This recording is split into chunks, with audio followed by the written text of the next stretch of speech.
join forces once again this season. The history, the tradition, the fun of Kernels baseball. It's time for exciting live coverage of Kernels baseball, right here on the Kernels Radio Network. Now, the voice of the Kernels. In his 11th season, here's John Rogers. As the Easter weekend approaches, the Kernels kick off a 3-game series in Appleton, Wisconsin. We're in America's Dairyland, nestled right between Oshkosh, Wisconsin, and Titletown, USA, Green Bay. We're in Appleton, and the Kernels are on a high. They took 2 of 3 from the Peoria Chiefs after the Chiefs spoiled our home opener before over 2,200 on Monday afternoon. The Kernels bounced back with a shutout win Tuesday night, and then last night got a huge 3-run homer from Jordan Renz to help propel them to the victory. Tim Madison has been instrumental in two of the 3 Kernel wins this season. Tim garnered the win last Saturday, hurled 3 shutout innings at Beloit's Pullman Field, and then last night he earned a save as he spun 2 shutout innings at Peoria. And Tim's with us here from Appleton on the South Slope Communications Triple Play Show. And Tim, did you expect to be used so often in such critical situations when you just appeared on our roster less than a week ago? Well, I knew that when I came here I needed to contribute right away, and that's one of the things they tell us down in spring training. Whenever you go to a team, contribute right away. So that was my main focus and goal, was just to go in there and contribute and be a help to this ball club. Well, that's a good mantra to live by, because when you come from spring training or extended spring training as you did, and you're joining a ball club and you weren't part of the mix right from the get-go, to have that phrase up in your mind, be ready to contribute right away. And Bobby Magianis and Kernan Ronan has put you in some spots where we needed you. Yeah, they're good coaches and anything like that, and they, I think they're kind of just feeling how everything's going to go right now, and trying to figure out our roles and things like that. Whatever I can do to help this team win, that's what I want to do. So. Well, you've done it very well so far. Tim, you grew up in Jacksonville, Florida, and that's a pretty good-sized city. It's in the northern part of the state? Yes, sir. It is. I think we're over 1 million residents there now or something like that. So. And then you went a little further south to Tampa for college. Describe what Tampa's like.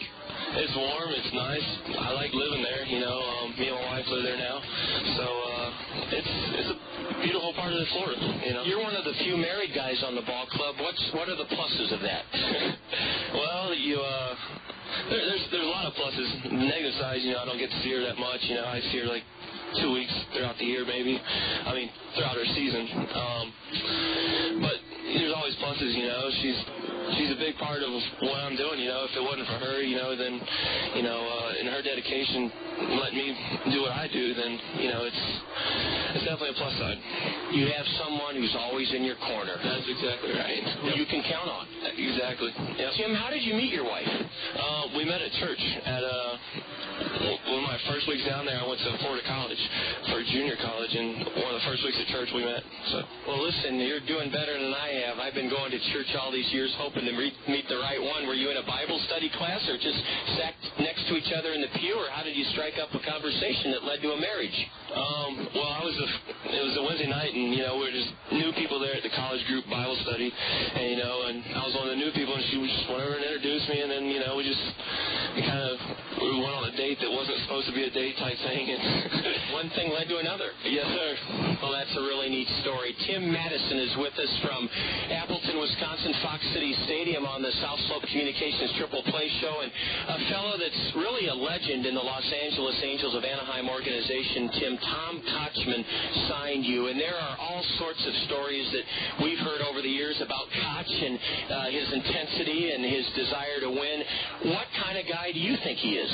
Koch is he's an unbelievable man. He's a great manager to play for. One of the best managers I've ever played for. He knows what he's doing. And not only is he a baseball man, he's a good family man. He loves his family. He loves, of course, Casey and everything.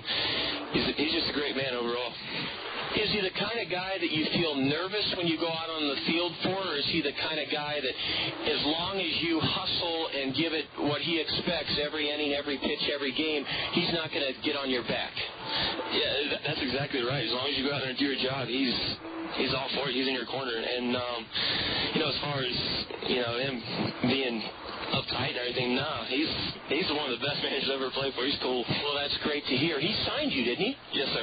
How long did he talk to you about professional baseball and the Angels, or did he just see you one day and the next day you were an Angel property? Well, he's been watching. He said he's been watching me around past several years now, going back to JUCO, and, senior year I had a good season or whatever. At the end of the season, I heard that he was interested. Just kind of went from there, My pitching coach called him up and, said, we're ready to meet with you, so it just kind of went from there. And then he came and I signed on May 30th or something like that, so it was pretty cool. We're going to take a break here on the South Slope Communications Triple Play Show. It was overcast when the Kernels arrived here earlier this afternoon, but the skies are clearing, and it'll be a wonderful evening for baseball as we embark upon the Easter holiday. Back with Tim Madison in a moment. This is Kernel Baseball on the Kernel Radio Network.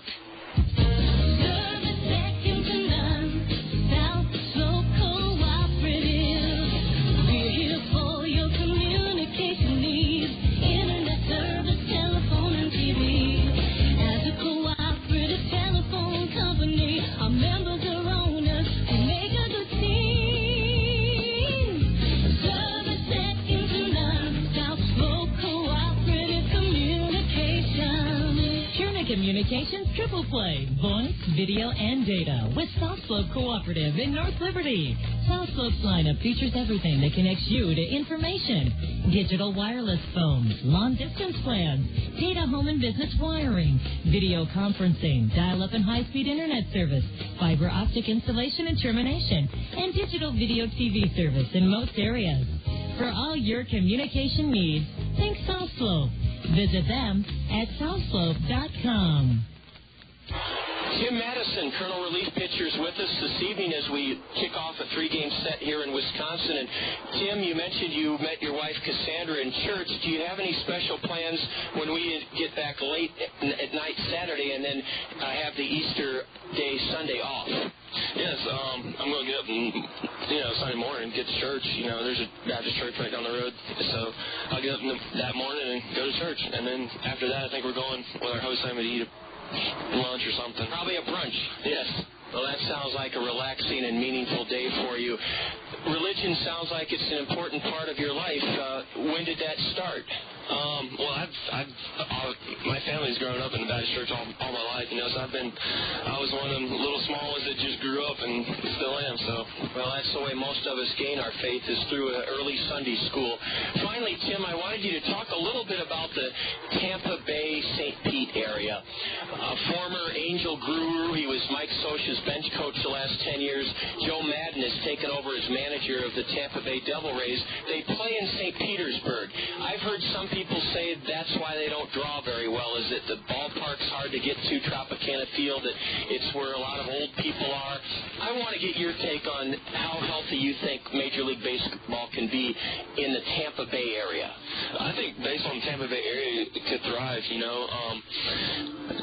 Pete is kind of, for me, from where we live, it's like 45 minutes away, and, sometimes the drive can get kind of monotonous, and, you don't want to go down there a lot, and, but, I think it was more in the Tampa area, right where the Buccaneers play, and there's Tampa Yankees, the stadium right there.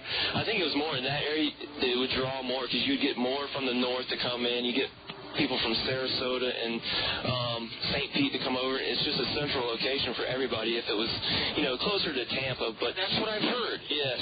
And what about playing outdoors? You've lived down there in the summers. Are they so sweltering and humid that they'd be better off playing indoors, or should they play outdoors? The heat's not really a factor. Sometimes it helps me a lot. I feel better sweating than in the air conditioning. But other places like Arizona, you think Arizona, it gets up to 120s in the summer, and they have a outdoor stadium, or of course they close it. Sure. So they can go either way. Yeah, right. So heat and weather doesn't really matter. But the one thing about it is you can set your clock right about 3 to 6 o'clock, and them thunderstorms come rolling in. They can be pretty violent every once in a while. So that's a pretty regular thing in South Florida or Central Florida. Yes, you can count on every day. Every day it's going to rain. Well, you sound like you'd be a good consultant for that organization. You put a lot of thought into answering that question. Well, just living there, you know what it's like, so. Well, thank you so much, Tim, for sharing that and also for joining us so graciously after our Tri-State Travel Motor Coach drive up here. Continued success to you. You've been dynamite. And when you get back for the Easter holiday, we open up that 4-game series at home starting Monday night against the West Michigan Whitecaps. Please treat yourself to a meal at any of our Zio Giano's Italian spaghetti houses. They have the best in pasta, homemade bread, pizza, and they cater to one person like yourself up to 10,001. Zio Giano's is a marvelous place to eat, and Tim, enjoy the meal at Zio Giano's. Thank you. Thank you very much. Tim Madison is with us, and his wife Cassandra is listening down in Tampa. Hello to her. We wish her the best in her young marriage to Tim. Up next, I'll set the series opening starting lineups. This has been the South Slope Communications Triple Play Show on the Kernel Radio Network.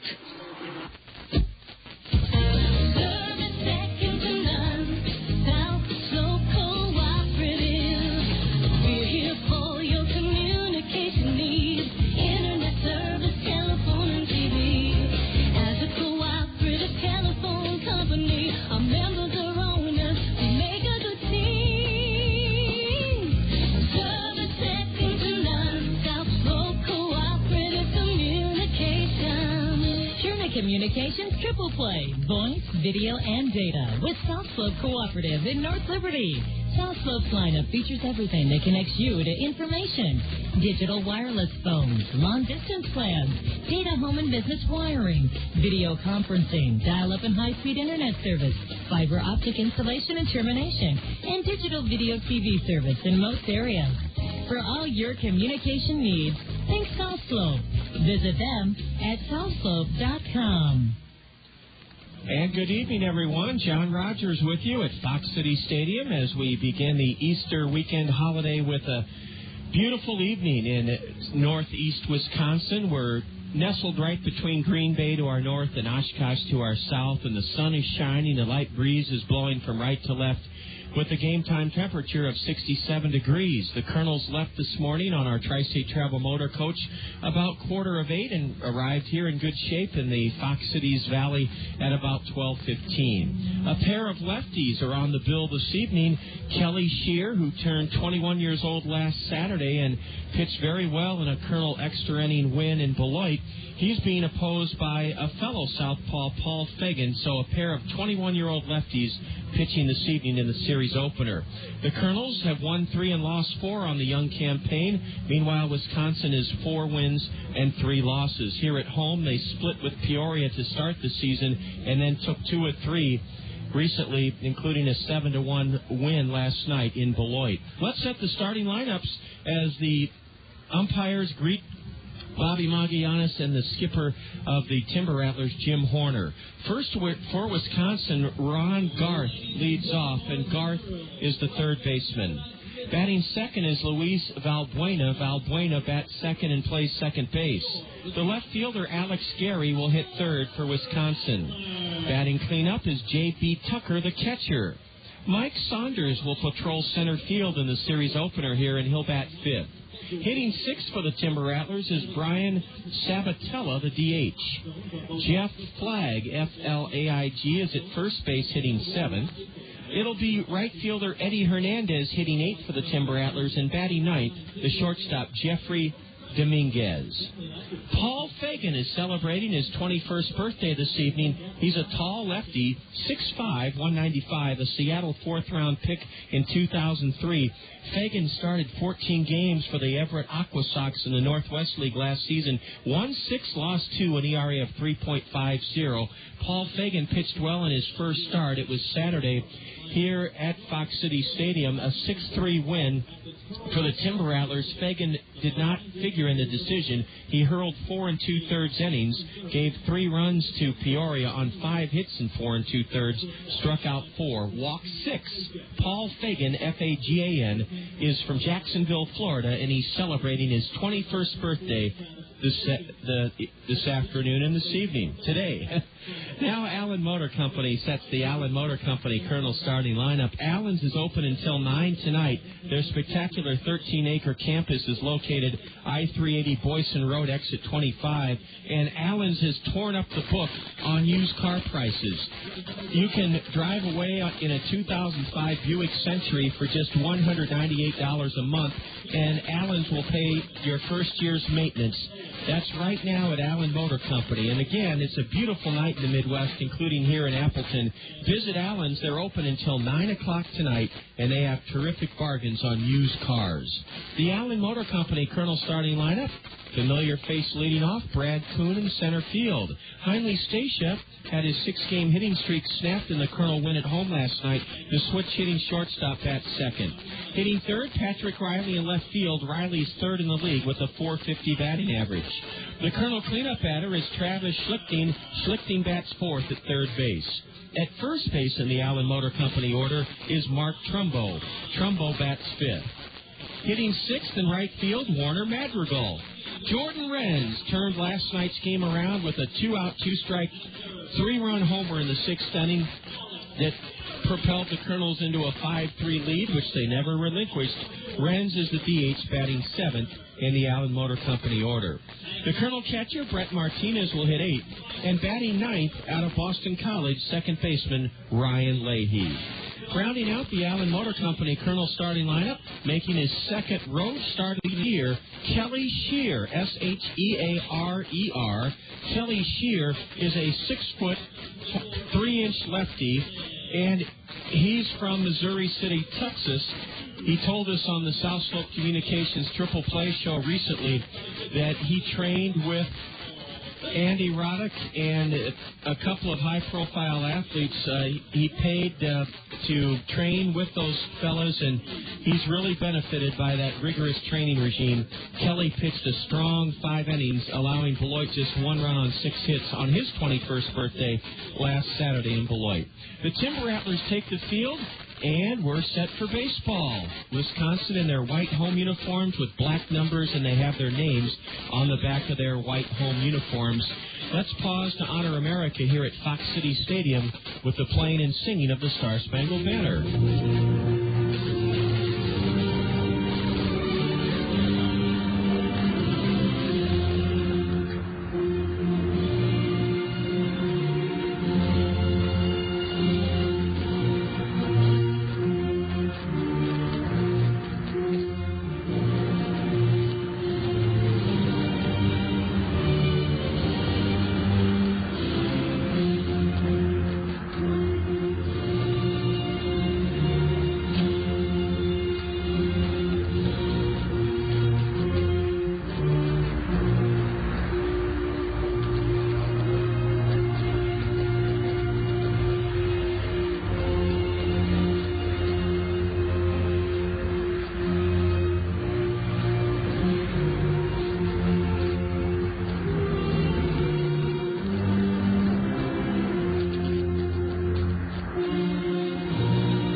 Banner here from Fox City Stadium. The umpires took in the lineup cards moments ago, the Allen Motor Company Kernel starting lineup and the Wisconsin lineup, and those umpires are sponsored by Anderson and Brown Eye Care.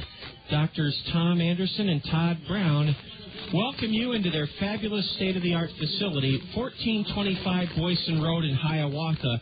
Things are coming into focus at Anderson and Brown Eye Care. They have evening and Saturday hours that make it easy for you to schedule your eye exam and to pick out your glasses and contact lenses right on site at Anderson and Brown Eye Care. If you're in need of visiting a doctor's or an eye doctor and have a wheelchair, the new building is wheelchair accessible and the exam rooms are as well. Things are coming into focus at Anderson and Brown Eye Care, proud to sponsor our umpiring duo.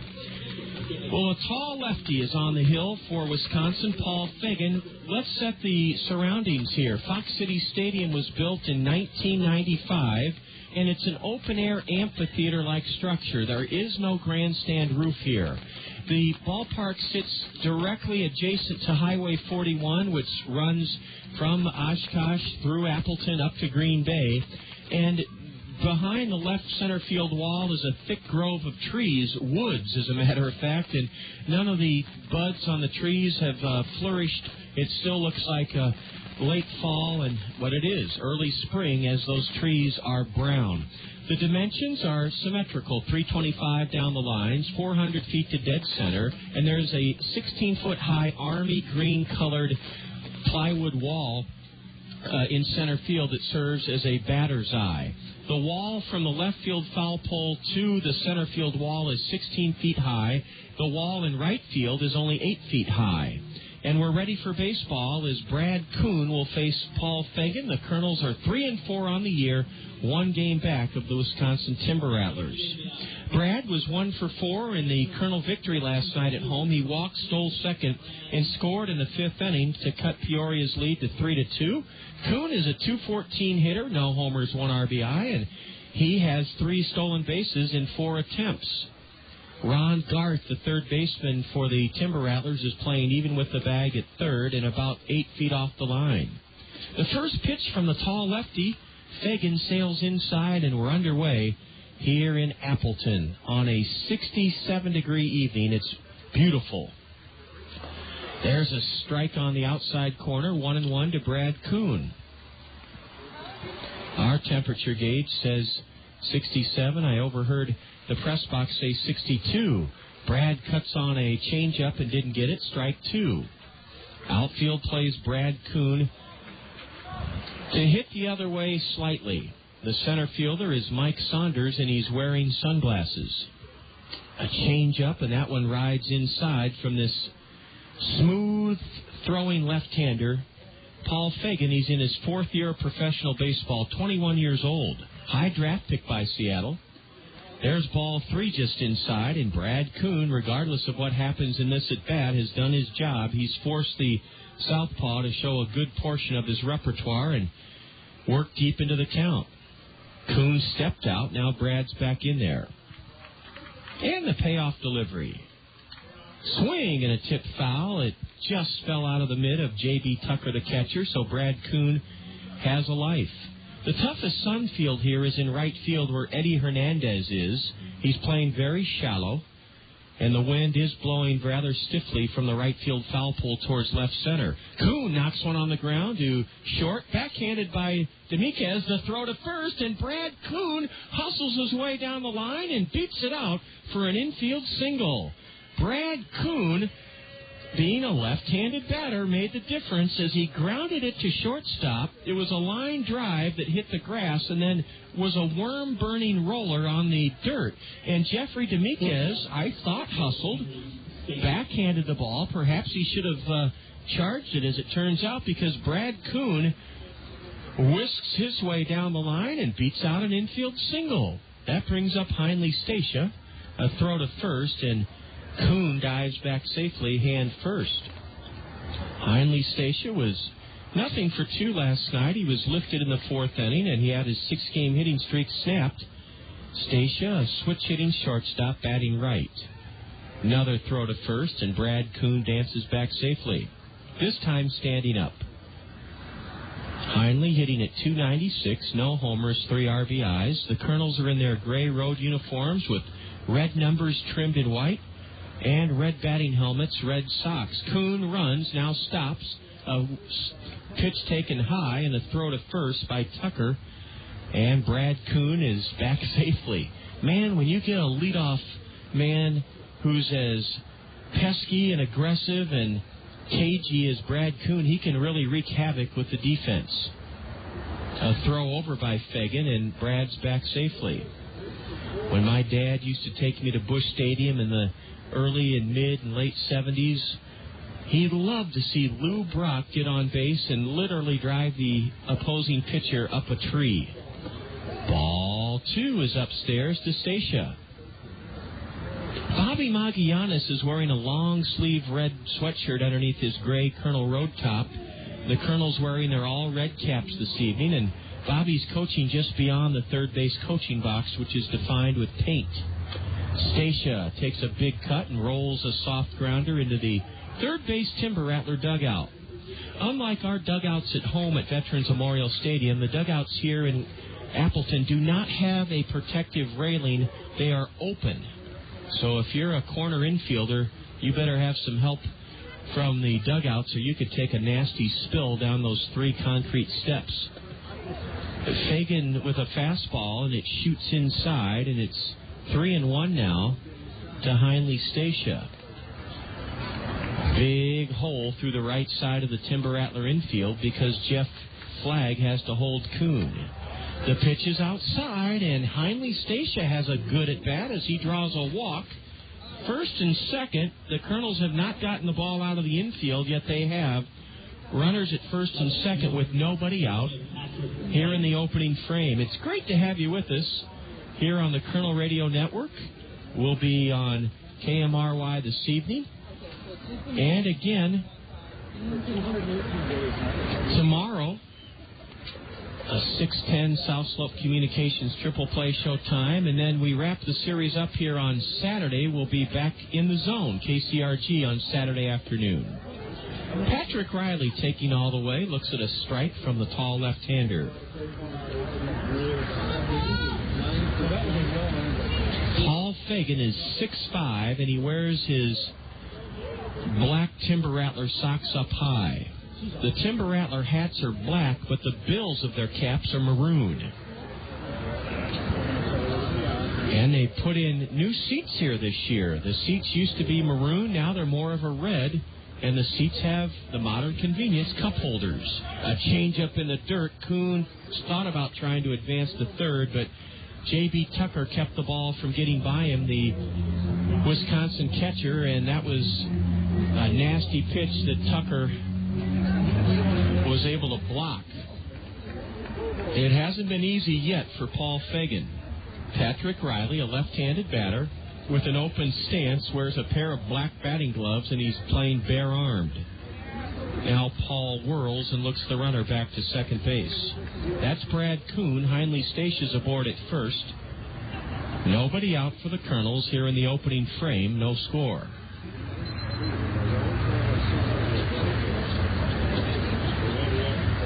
Now Riley lays off a pitch that darts inside. The Colonels have been very, very disciplined and patient here in the first inning. On deck for the Colonels is Travis Schlicting. Bobby Magallanes may turn the runners loose on this 2-1 pitch. They're not going. And ball 3 is way high. Well, Paul Fagan experienced control problems in his first start of the season here at Fox City Stadium Saturday against Peoria. In 4 2/3, he walked 6 chief batters. Patrick Riley may be sitting on a fastball. He was, and he swung at a pitch down and in that was ball 4, and Patrick has to regain his composure. He steps out all the way toward the border of the dirt batting circle, looks down at Bobby Magallanes. Now will the runners be going? They were not going with nobody out in a 3-1 count on the Colonel best hitter, Patrick Riley. Will they be going on this payoff pitch? I think they will be going. They are not. And the pitch hit the batter. The pitch hit the batter, a 3-2 pitch, and Patrick Riley joins Kuhn and Stacia aboard, and the Colonels still haven't gotten the ball out of the infield here in the first half inning, but have the bases loaded with nobody out. Boy, would it ever get this ball club, having won the last 2 at home against Peoria, a big lift if they could break out on top for lefty Kelly Shear. Now out to the mound is the Wisconsin pitching coach, a familiar name. I know he pitched very well for my favorite team, the St. Louis Cardinals, Lance Painter. Lance also hurled for the Colorado Rockies. Man, he hasn't been out of the game that long, Lance Painter, but here he is with the Seattle Mariner organization nurturing these young hurlers, and Painter went to the University of Wisconsin, so he's very at home here in the America's Dairyland. Travis Schlicting, the cleanup batter with the bases loaded and nobody out. Fagan works from the stretch. And a first pitch cut and a dribbler foul into the Wisconsin third base dugout by Travis. Schlicting is batting cleanup for the first time this year in the Allen Motor Company order. .333 average, 1 homer, 3 RBIs for the 2003 fourth-round pick of the Tampa Bay Devil Rays, Travis Schlicting. A swing and a miss on a changeup, strike 2. Schlichting's a key man in this inning. He'd like to deliver at least a fly ball. Kuhn at third, Stacia at second, Patrick Riley at first. Travis has a wide stance and an open stance. And let's see on the 0-2 pitch if Paul Fagan comes right after him. He did with a pitch down and in, and Travis spoiled it by golfing it foul beyond the third base Timber Rattler dugout. It ricochets into shallow left field where Alex Gary retrieves it. Gary in left, Saunders in center, Eddie Hernandez in right. A battery of Paul Fagan and J.B. Tucker for Wisconsin. This Timber Rattler pitching staff in the first week has been dynamite. They have the second lowest ERA at 2.35. Travis is hit by a pitch, and that gives the Kernels a 1-0 lead. The second hit batsman in a row, and Brad Kuhn crosses home plate after reaching on an infield single. RBI for Travis Schlicting, 1-0 Kernels. Paul Fagan struck Travis Schlicting in the upper left arm, right around the place where a sailor would put a tattoo, and that's what he did. He tattooed Travis Schlicting with that pitch, and it's 1-0 Kernels. Base is still loaded. Here's Mark Trumbo taking low for ball 1.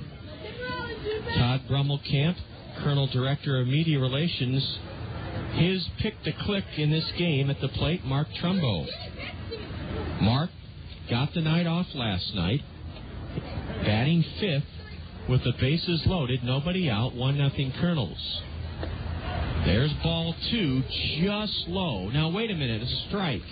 I'm sorry. Like last night, the plate umpire here in Appleton took at least 5 to 6 seconds to pull that right hand out of his holster and signal strike. It took him a while. Mark wraps one to third. Should be a double play. Throw home, out. Throw to first. Safe. The throw from the catcher was high. The Kernels get a break. Base is still loaded. And a force out at the plate. It should have been a double play. That should have been a double play. Hindley Stacia was forced at the plate 5-2. Garth to Tucker. And then JB's throw to first was high. And it pulled Jeff Flagg off the base. He leapt high in the air to prevent a wild throw. So the Kernels get a break. That should have been a 5-2-3 double play, but instead it's a 5-2 force out. And here's Warner Madrigal. A pitch in the dirt smothered by Tucker, who's had his hands full here in the first inning. 1-0 Kernels, bases loaded for the third-year Colonel, Warner Madrigal, who is the sixth man to bat. Warner has a .304 average, no homers, no RBIs. The tall lefty wings another one home, and it's cut on and dribbled foul behind home plate. The Kernels have not hit a ball hard in this inning. They've hit a number of slow rollers, indicating that they're topping the pitches from this southpaw, Paul Fagan. Warner was 0 for 3 last night at home. He had a sacrifice bunt. Madrigal holds his hands high above his right ear. Straightaway stance. And a shot into right center, a base hit. It'll score one. Coming home from third is Riley. Schlichting's trying to score. He will. Standing up as the center fielder, Mike Saunders, hits the cutoff man in the middle of the diamond. And that's a big, bases-loaded, two-run single drilled into center by Warner Madrigal. Driving home Patrick Riley from third. Travis Schlicting from second. And the Kernels have jumped ahead here in the first inning, 3-0. Warner Madrigal showing big improvement from a year ago when he tried to pull everything. He kept that front shoulder closed and hit the ball hard in the air on a line to center field. Riley trotted home from third. I thought there might be a play on Travis Schlicting, but the throw home by Saunders was cut off. Now swinging and fouling one back into the screen is Jordan Renz.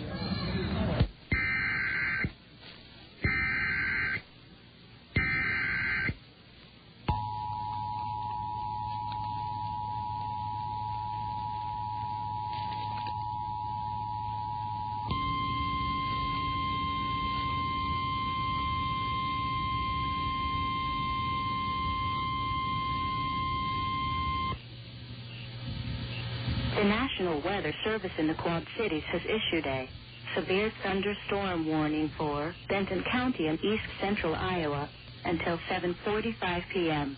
At 6:47 p.m., the National Weather Service Doppler radar indicated a severe thunderstorm capable of producing large damaging hail up to golf ball size.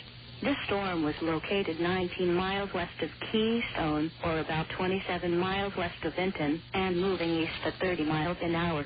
The severe thunderstorm will be near Garrison and 6 miles north of Keystone by 7:20 p.m., Van Horn by 7:30 p.m., Vinton by 7:35 p.m., 7 miles north of Newhall by 7:40 p.m., Shelburne and 7 miles northwest of Atkins by 7:45 p.m.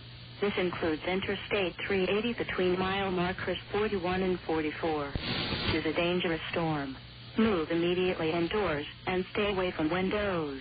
This storm has a history of producing large and damaging hail to the size of baseballs, and it remains a threat. Repeating, a severe thunderstorm warning has been issued until 7:45 p.m. for Benton County, Iowa.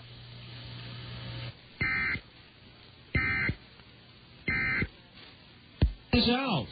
The pitcher, Paul Fagan, barehanded the throw from the first baseman, Jeff Flagg, and then transferred the ball from his throwing hand into his glove and somehow did it, held on to it. The runners advanced to second and third on a squibber to the first baseman, Jeff Flagg, off the bat of Renz. We'll credit Jordan for putting the ball in play.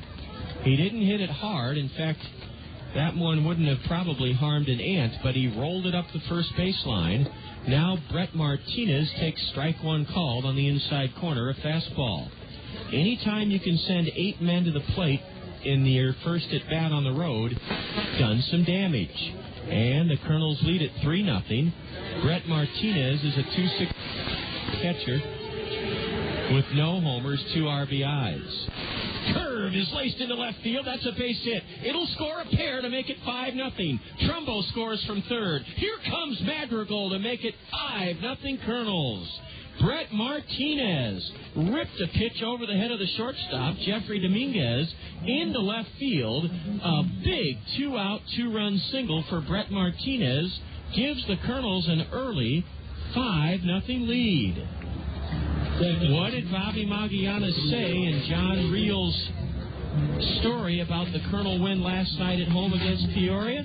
Bobby said one of the hallmarks of a good ball club is getting big 2-out hits. Renz provided it last night, a 3-run homer. Brett Martinez does it here in the first inning in Appleton, and it's a 5-0 Kernel lead. Brian Leahy steps out. In the National League, on the State Farm Major League scoreboard, the Dodgers dismantled the Pirates at PNC Park today, 13-5. The Mets pounded the Nationals at RFK Stadium, 13-4. In Miami, It was the Marlins harpooning the Padres 9-2. In 11 innings at the New Busch Stadium, Milwaukee shaded the Redbirds 4-3. A strike to Ryan Leahy, now a delivery in the dirt, 1-1 to Leahy. And at Wrigley Field, it was the Reds stomping the Cubs 8-3 today. Game 1 of a doubleheader in San Francisco. The Giants 5, Houston 3. That's a final. Strike 2 on the inside corner to Leahy. Game 2 of that twin bill is just underway, Astros and Giants. So those are all the finals from this afternoon on the State Farm Major League scoreboard. Ryan Leahy hitting .364, the ninth man to bat here in the Kernel 5-run first inning. As Paul Fagan continues to labor, his delivery is up and away, ball 2 to Leahy. The lights are on here at Fox City Stadium. Ryan takes outside, ball 3. And I shudder to think of the number of pitches Paul Fagan has made here in the first inning. So many that the Timber Rattlers have a southpaw warming up in their left field bullpen. Actually, we can call it their third base bullpen. The runner goes, and Leahy pops one foul into the right field seats. Raleigh Gibson, a southpaw, is already twirling in the Timber Rattler bullpen. And the reason I call it the third base bullpen, it's just beyond the third base dugout, and it's carved into the third base grandstand. So, too, is the Kernel bullpen carved into the first base grandstand. With 2 out, the 3-2 pitch, the runner goes, Martinez, and Leahy lifts it foul behind home plate. What a long, productive first inning for the Kernels. Ryan Leahy came on in last night's game. He took over in the 4th inning, and he lines one into center. Way back goes Saunders, and he's there and has it. Ryan Leahy gave it a ride and flies out to deep center to end the Kernel first inning. What a first inning it was. 9 men back. Kernels, they strike for 5 runs on 3 base hits, a walk, 2 hit batsmen, and no Timber Rattler errors. The Kernels leave a runner aboard. The Kernels put 5 on the board in the top of the first inning, and after 1/2 inning, it's the Kernels 5, the Timber Rattlers coming to bat. You're enjoying Kernel baseball on the Kernel Radio Network. Diet Pepsi is taking you to the movies. All kinds of movies, like horror films. Hey, there's a guy with a hockey mask outside. Let's go see what he wants. Okay. Sci-fi films. Gentlemen, we're in luck. Those aliens speak American. Kung Fu movies. Your English voiceover looks terrible. Taste my nunchucks. Teen flicks. I am so ugly. Well, you'd be hot if you ditched your glasses and your nerdy side ponytail. Oh, my gosh, I am hot. Foreign films. Les French fries, the French toast. Baguette, le Beaujolais croissant. Crime films. So, did you find anything? Only this computer disk labeled totally incriminating evidence. I'll keep looking. Introducing the Diet Pepsi box office promotion. Find a code in specially marked Diet Pepsi packages. Collect and enter codes at dietpepsiboxoffice.com to redeem for a movie ticket, even to action movies. Well, bad guy's dead. I'll just turn my back. I can't believe you fell for that. Light, crisp, refreshing Diet Pepsi. Subject to official rules, void where prohibited in 63006. Multiple purchases required. See website for redemption details. Imagine the convenience of accomplishing your next real estate transaction under one roof. Buying a home, selling a home, or securing the right mortgage loan are simple and worry-free at Todd Financial Services. Todd knows that you've worked hard to be able to make the dream of home ownership a reality. Todd Financial Services understands that people do business with people they trust. You can count on Todd Financial Services to put you and your needs first so that your real estate transactions are pleasurable. Kelly Shear has been given a big boost by his mates. The Kernel sent 9 men to the plate in the top half of this first inning. A pair of 2-run singles by Madrigal and Martinez, and 2 hit batsmen, a walk, and an infield single spelled 5 for the Kernels. Ron Garth hitting .250, a homer, 6 RBIs. He's a right-handed hitter. And the first pitch from the Colonel lefty, Kelly Shear, is spun in on the outside edge for strike one called. Kelly in his gray road Colonel uniform with long-sleeve red shirt underneath his gray top, wears his red socks up high and his red Colonel cap. Ball one is in the dirt, a changeup. Ron Garth is from Nicaragua.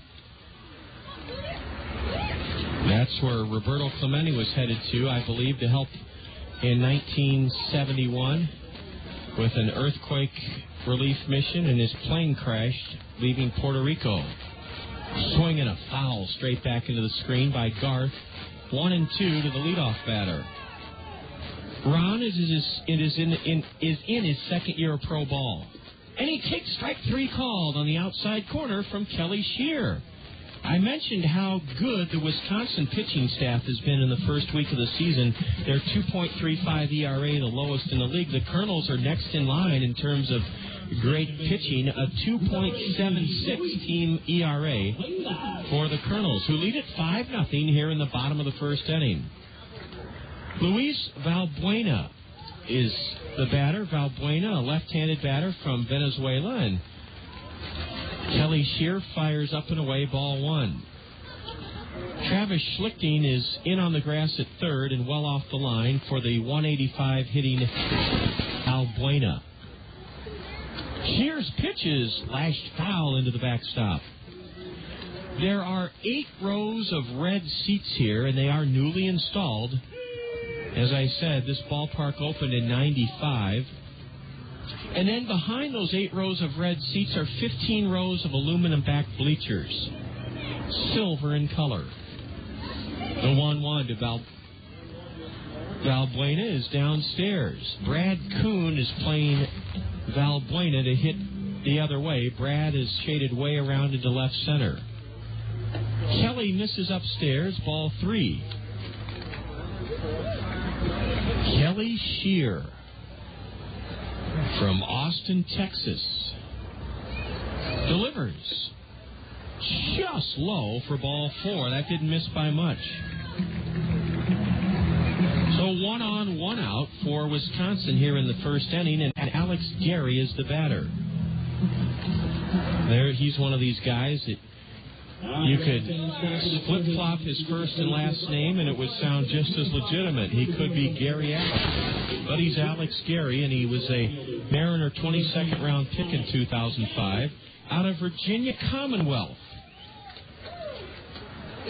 Alex is 22 years old, 143 hitter in the early going, lifts his front heel off the ground and takes high and away, ball 1. The Colonel outfield is straight away. Riley in left, Kuhn in center, Madrigal in right. And Mark Trumbo is a couple of steps off the base, trying to keep Luis Valbuena close. Shear's pitch is in the dirt, a wild pitch, and it allows Luis Valbuena to advance to second. So a little bit of sloppy play by the Kernels here in the first inning, a walk and a wild pitch.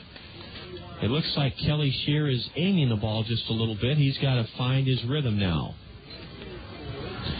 Temperature is 66 degrees.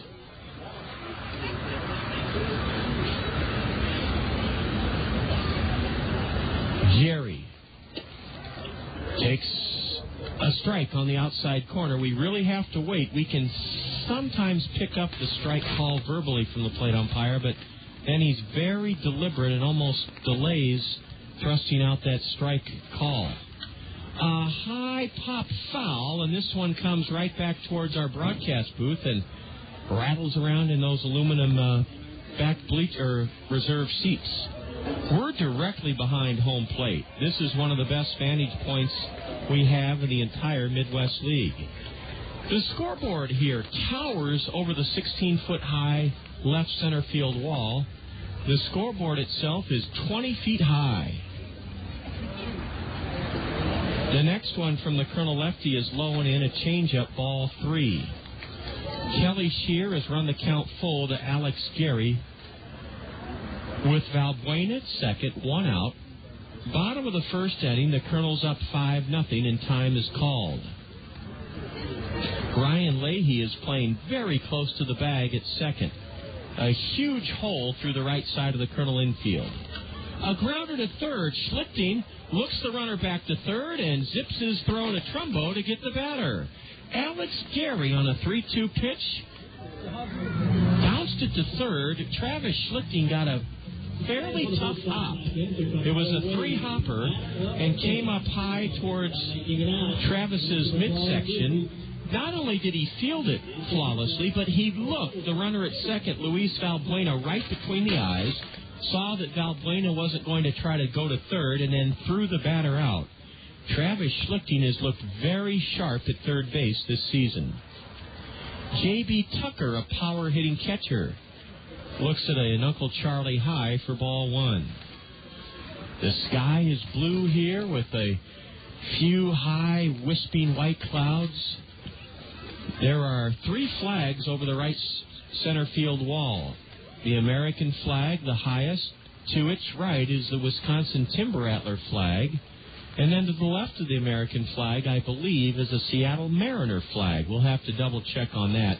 Ball 2 to the batter, now ball 3. 3-0 to J.B. Tucker. The flag to the left of the American flag over the right center field wall, high above the 405 mark, is the Wisconsin state flag. It's blue. Can Kelly Shear come back and get J.B. Tucker? Ball 4, high and outside. Inexplicably, a 4-pitch walk to Tucker. It still looks like Kelly's being a little bit deliberate and mechanical, and that prompts a Mercy Medical Center heart-to-heart visit to the mound by Colonel pitching coach Kernan Ronan. And Kelly Shear is digging some mud out of his spikes with a tongue depressor behind the mound. 5-0 Kernels. Dog Day Mondays. We'll have our second of the season this Monday night, a 6:30 series opener versus the Wisconsin versus the West Michigan Whitecaps, the Detroit Tiger minor leaguers. You can chow down Monday night on dollar hot dogs during the entire game. Dog Day Mondays. We had such a fabulous response to those dollar hot dogs this past Monday afternoon, our home opener, that it is going to be a great attraction all season long. Mike Saunders, a tall, strong left-handed batter, now has a chance to get Wisconsin right back in this game. Saunders is a Canadian. He's from Victoria, British Columbia. I've been to Victoria. It's an island off of Vancouver. And is it ever picturesque? Strike one called to Mike Saunders. There's a big parliamentary building in Victoria, Canada. It reminds you of a big English castle. Strike two called to the left-handed batter, Saunders. Mike is listed at 6'4", 205. He's only 19 years old, and he's behind Kelly Shear, 0-2. Swing and a miss, strike three. Well, Kernan Ronan imparted something special to Kelly Shear because he struck out Mike Saunders, the left-handed batter, on 3 pitches. No runs in the first for the Timber Rattlers. No hits, 2 walks, a wild pitch, no Colonel errors. Wisconsin leaves a pair.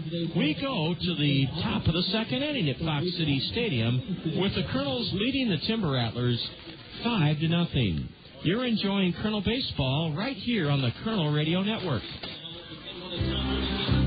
Don't you wonder sometimes how all those companies who claim to be the best can actually be the best? Doesn't just one of them have to be the best?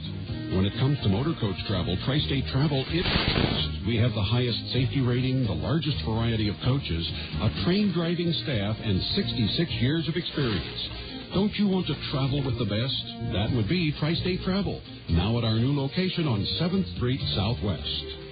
Hi, this is John Rogers, the voice of the Kernels. I'd like to share a few words with you about Kernel team physician, orthopedic surgeon Dr. David Terse. My father was a surgeon, and like most sons, I looked up to him as the greatest dad and the best doctor on earth. When I was diagnosed with a torn meniscus in my right knee recently, I wondered if my doctor here in Cedar Rapids would measure up to my dad's standards. My doctor was Dr. David Terse. Dr. Terse's thorough and expert explanation of my x-ray, his calm and reassuring description of the procedure he would be performing, and his kind and confident bedside manner impressed me beyond my expectations. Dr. Terse has those exceptional qualities we all hope to find in our doctor: an established reputation of excellence, the ability to communicate with us so that we understand and trust his words, and that gut feeling that he truly cares about us. Dr. Terse is a world-class surgeon and a first-class person. I've experienced firsthand why the Los Angeles Angels of Anaheim, the Kernels' parent ball club, has entrusted Dr. Terse to care for our players. Brad Kuhn got the Kernel 5-run first inning started when he reached on an infield single. He's first up here in the second inning to face Paul Fagan, 5-0 Kernels. I want to remind you that in the fifth inning later on this evening, we'll have a chance for you to earn a reward from Bruce Moore, our Bruce Moore Bonanza. You'll be logging on to Bruce Moore's website and trying to answer a question that we give you here from Appleton. Ball 2 is high and inside to Brad Kuhn. Brad stands in straight away from the left side, does not wear batting gloves. And ball 3 drifts inside to the Kernel leadoff batter. The scoreboard here is a traditional one indicating the number of the player at bat, the ball strike count, the number of outs, and then the inning-by-inning score. There's also a clock, a digital clock on the bottom panel of the scoreboard. Then the rest of the scoreboard is surrounded by advertising panels. Kuhn rolls one to second. Down to get it is Luis Valbuena, and he flips to first to get Brad Kuhn one out here in the Kernel's second inning. Brad grounds out to second, and that brings up Heinle Stacia, who walked and was forced at the plate in the first inning. Kernels is a team batting .244. And it's 5-0 lead here in the top of the second in Appleton. The lefty rocks and delivers, and Stacia bounces it foul into the Timber Rattler third base dugout.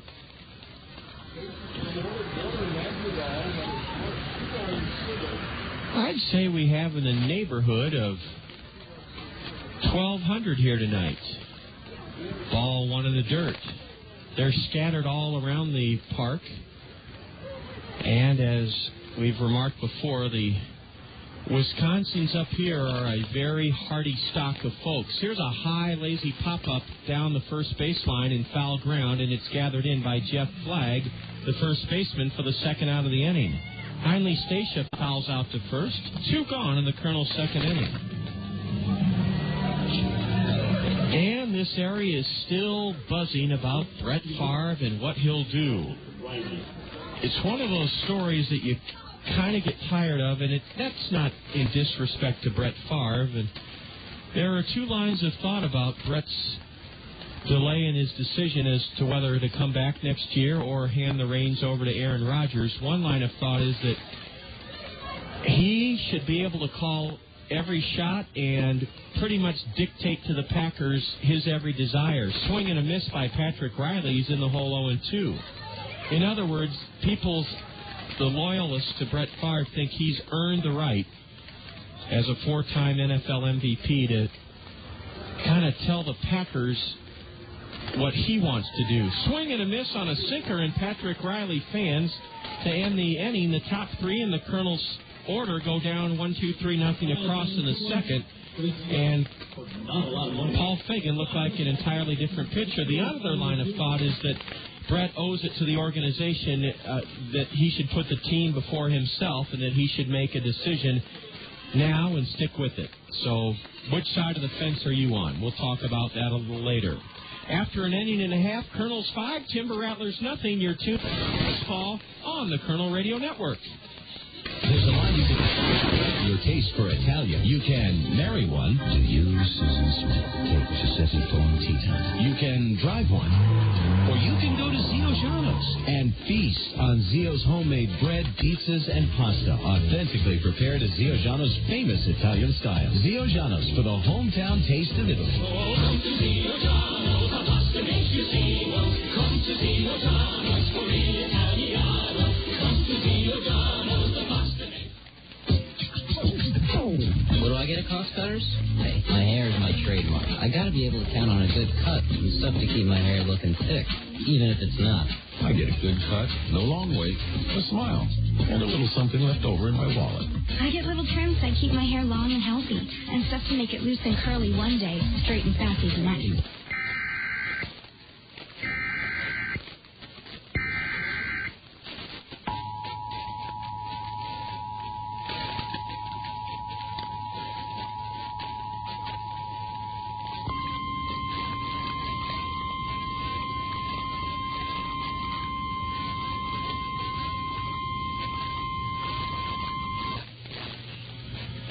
The National Weather Service in the Quad Cities has issued a severe thunderstorm warning for Iowa County and east central Iowa until 8 p.m.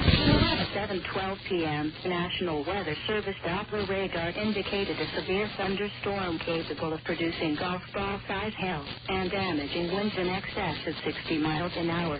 This storm was located 6 miles north of Millersburg, or about 11 miles southwest of Marengo, and moving east at 35 miles an hour. The severe thunderstorm will be near Podnell by 7:20 p.m. This includes Interstate 80 in Iowa between mile marker 227 and 228. This is a dangerous storm. Move immediately indoors and stay away from windows. Repeating, a severe thunderstorm warning has been issued until 8 p.m. for Iowa County, Iowa.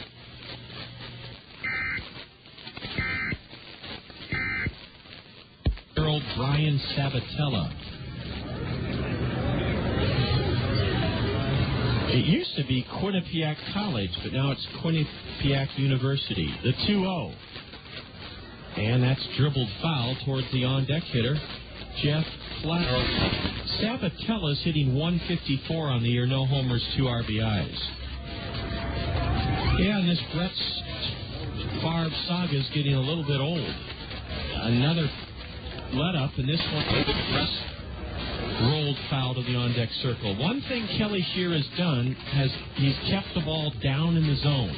And after falling behind 2-0, he's come back to even the count to Brian Sabatella. And a rocket into left center over the leaping head of Heinle Stacia, the first hit of the night for Wisconsin.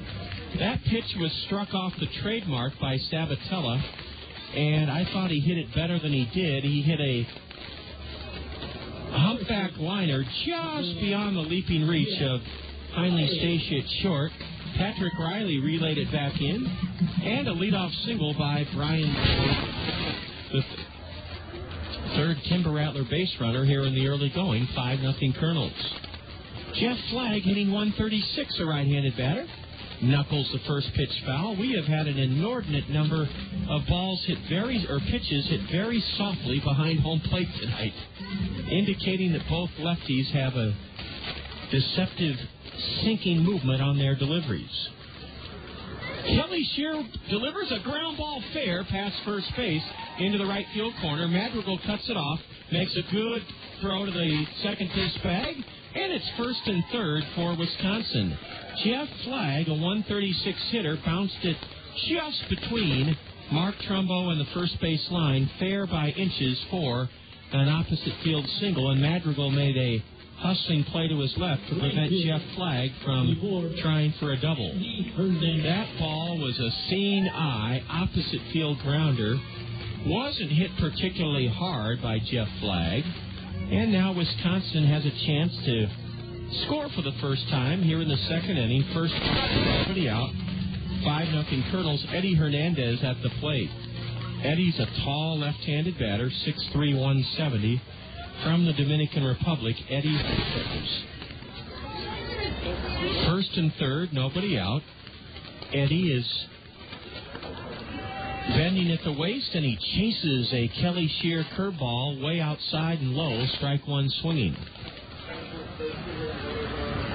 A lot of people don't know that David Ortiz played here in this ballpark in 1996. And this fellow Hernandez looks a little bit like Big Papi. Ski right to at the knees, a fastball. Outfield plays is to hit the other way. The Colonel infield's playing back. They'll trade a run for an out here with the Timber Rattlers threatening. Swing and a miss and a pitch in the dirt. Runner from first tries for second. Throw there in time. And a double play. Heinley Stacia darted to his left to cover the bag, and Brett Martinez continues to shine behind the plate. He blocked an 0-2 pitch in the dirt that Hernandez for strike 3, and then Martinez barehanded the ball that he blocked, picked it up about 6 feet in front of home plate, and I mean he fired a strike to Heinley Stacia, and a head-first slide by Jeff Flagg to no avail as he's caught stealing. It went 2-6.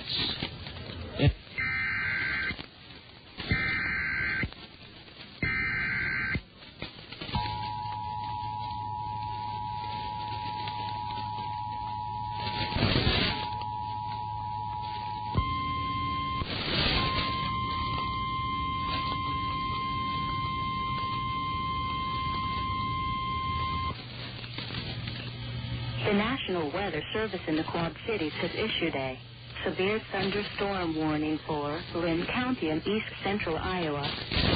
15 p.m. At 7:17 p.m., the National Weather Service Doppler radar indicated a severe thunderstorm capable of producing golf ball-size hail and destructive winds in excess of 70 miles an hour. This storm was located near Alburnett, or about 13 miles north of Cedar Rapids, and moving east at 35 miles an hour. Another severe thunderstorm was located between Payulo and Hiawatha. The severe thunderstorm will be near Wabeek, Central City, Whittier, and Prairie Burg by 7:25 p.m. This includes Interstate 380 between mile markers 13 and 37. This is a dangerous storm. Move immediately indoors and stay away from windows. Repeating, a severe thunderstorm warning has been issued until 8:15 p.m. for Lynn County, Iowa.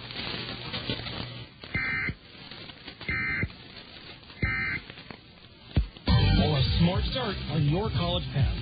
Find out more today. Call Kirkwood Admissions, 398-5517. Kirkwood, start here, go anywhere. Hi, I'm Papa John, and when I say better ingredients, better pizza, I'm not talking about a little better.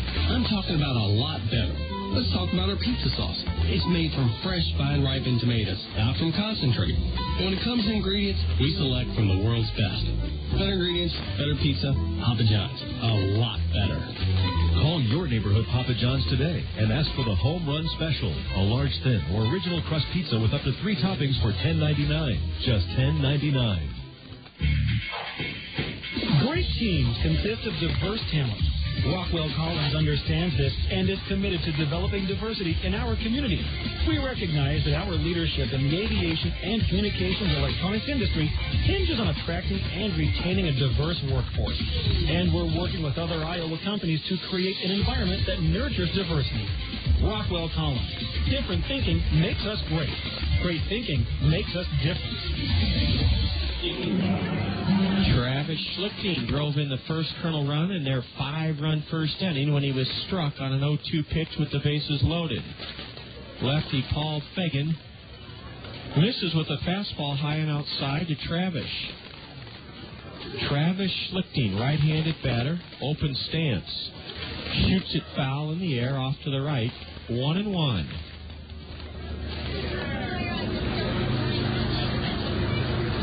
The concourse here at Fox City Stadium is protected by a maroon roof. And that concourse houses all the concession stands and the restrooms.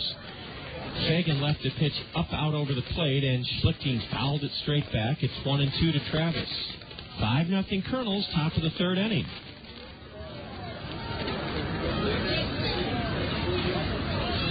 Travis pulls an outside pitch to shallow short, and up with it is Dominguez on to first, 1 away. That is now 5 straight retired by the lefty. Travis Schlicting fell into the trap that many a young professional has fallen into. That is, he tried as a right-handed batter to pull an outside pitch, and usually you get yourself out when you do that. Easier said than done to go with a pitch and try to drive it through the right side of the infield. But with experience and practice, it can be learned. Mark Trumbo takes a strike on the inside edge. Mark, with the bases loaded and one out in the first, or nobody out in the first, bounced into a 5-2 force out. Strike two are in the outside corner to Trumbo.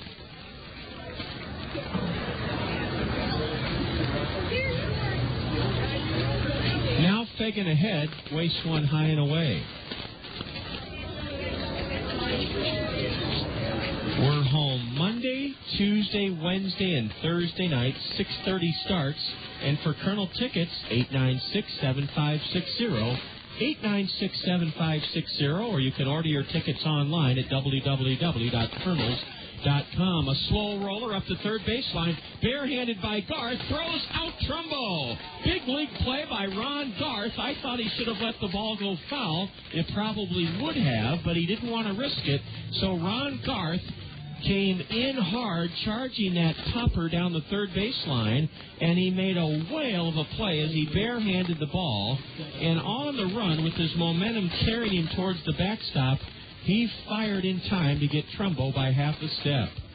Some play by the third baseman, Ron Garth. Now a rocket propelled into the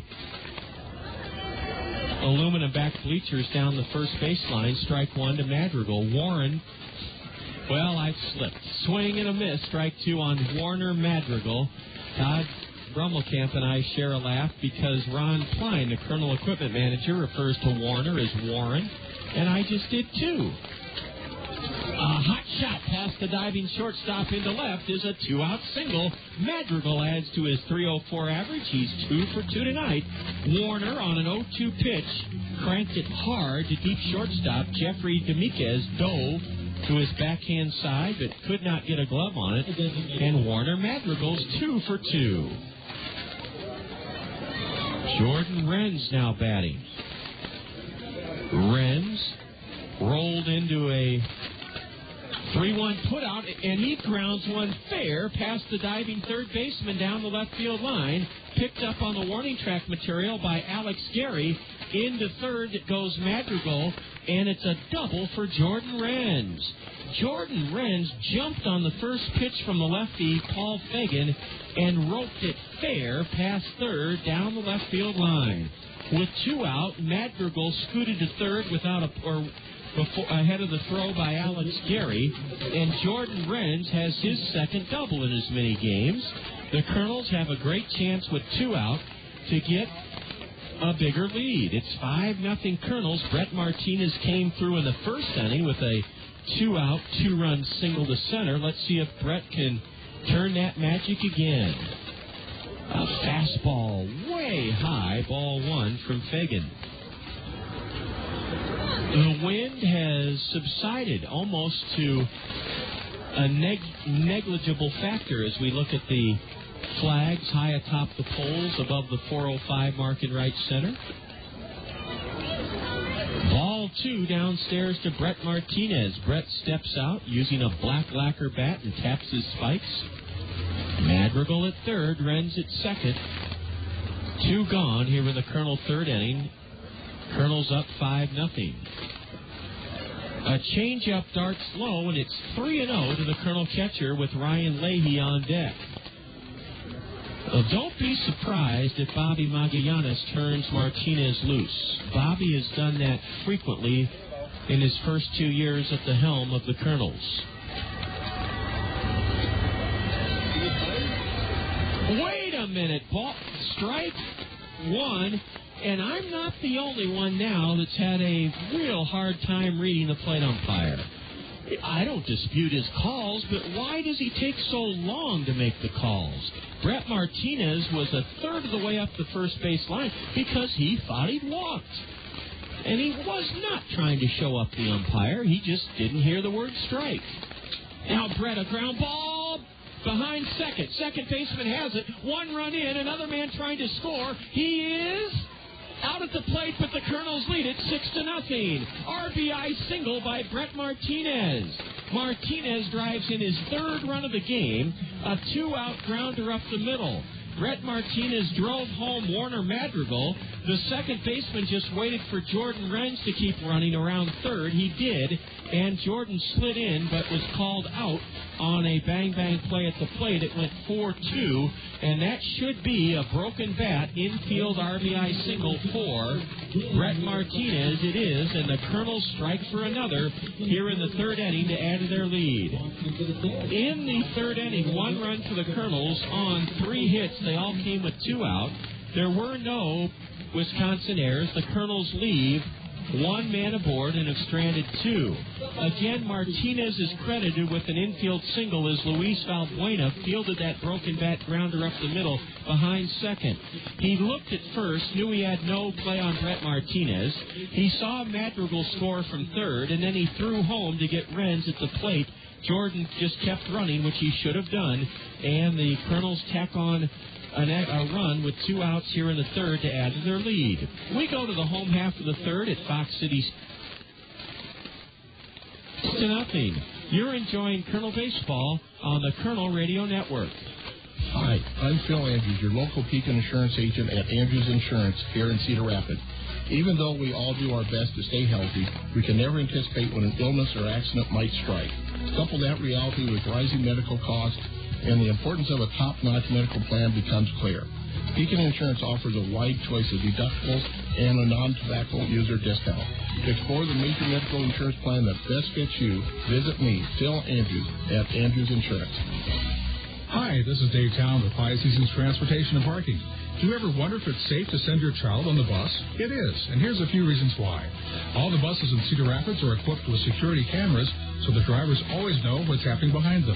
The buses also have global positioning systems, or GPS, which means they can be tracked at any time by satellite. Does that surprise you? It shouldn't. Five Seasons Transportation takes safety very seriously, and we've taken many steps to make sure your child will have a safe, easy ride every time they take the bus. Even when your child isn't on the bus, Five Seasons Transportation is helping keep them safe by using pollution-free biodiesel and alcohol fuels, Iowa products that help keep the air clean. And if your child is ever in trouble, they can always flag down a bus for help. I'm Dave Town, and I like to think of the bus as a traveling safety cocoon, motoring along Cedar Rapids streets. And keep in mind, if the bus is that safe and easy for your child, maybe you should think about riding the bus to work. Affordable, convenient, and safe. That's the bus. Ride it. Top of the order for Wisconsin in the bottom of the third, 6-0 Kernels, and a 1-1 count on the leadoff man, Ron Garth, who took a ball and then fouls one away to the right. We have a change defensively for the Kernels. Dallas Morris here in the bottom of the third is at first base. Not sure if Mark Trumbo hurt himself trying to leg out an infield single in the top of this third inning, or why Dallas Morris has had to come on at first base, but he has, so Dallas Morris will bat fifth in the Allen Motor Company batting order, and he's at first base for Mark Trumbo here in the bottom of the third inning. Dallas Morris into the ballgame. 6-0 Kernels, 5 in the first, 1 in the third, and Brett Martinez has driven in half the Kernel runs. A high pop foul. Brett Martinez coming back in front of the backstop, and Martinez right in the Kernel batting circle, the on-deck circle, has it for the first out of the inning. And I mean Brett Martinez.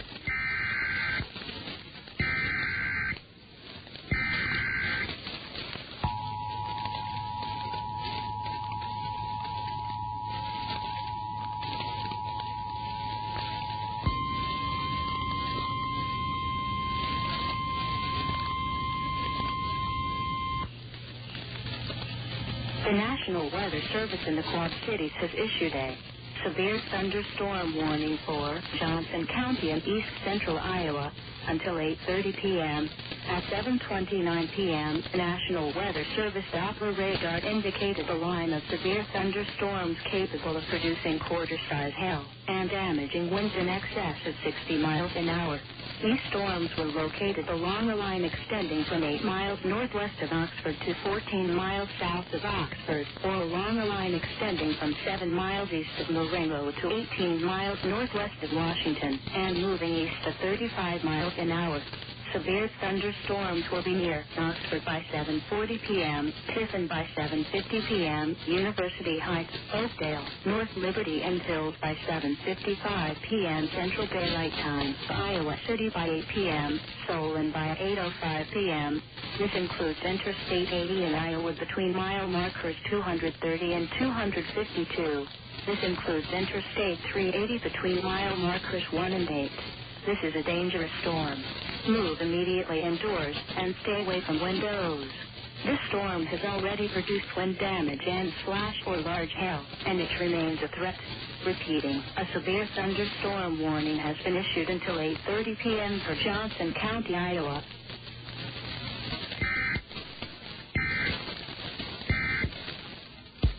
Skin portion of the infield. Kelly deals low and in, ball 3 to Luis Valbuena. 1 out, nobody on. Wisconsin hitting here in the third inning. Kernels up 6-0.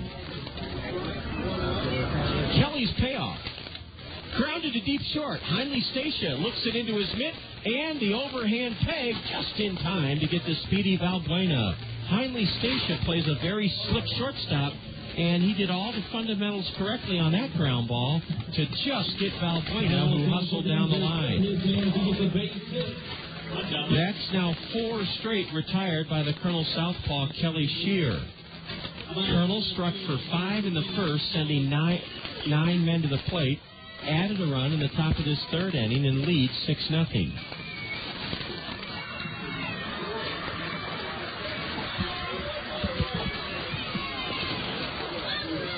And a strike is in to Alex Gary. Aaron, I just got bottled water, please. Thank you, Aaron.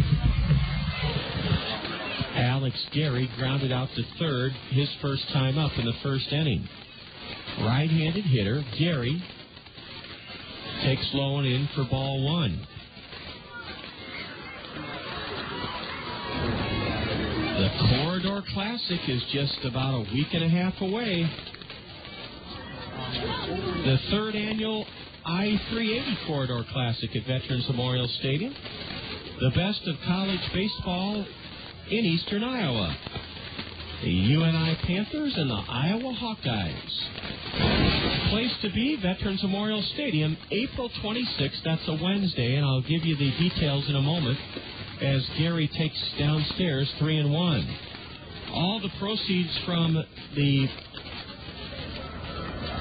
event will go to the American Diabetes Association.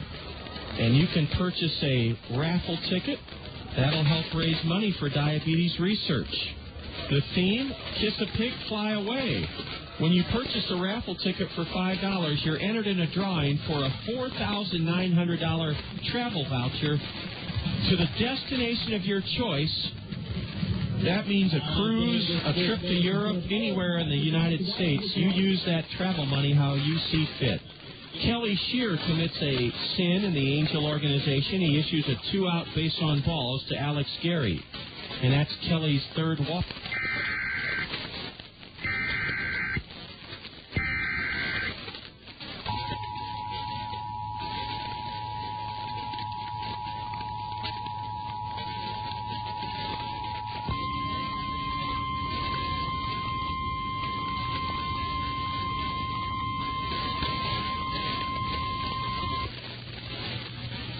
The National Weather Service in the Quad Cities has issued a severe thunderstorm warning for Jones County and east central Iowa until 8:30 p.m.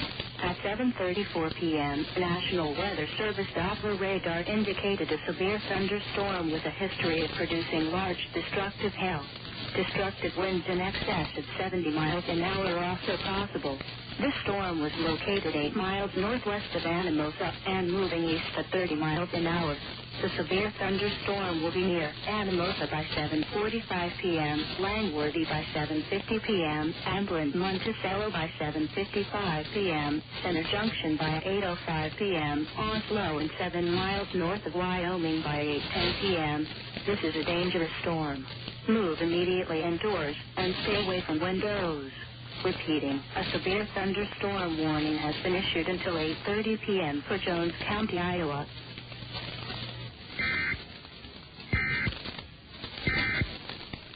Kernels JB went for Wake Forest, the school that produced Arnold Palmer.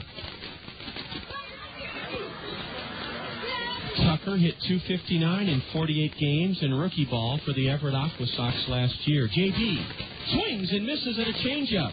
That is strikeout number 5 for Kelly Shear, the Colonel Southpaw. No runs for Wisconsin in the third. No hits, a walk. There were no Colonel errors. Timber Rattlers leave one man on, their 4th stranded of this ball game.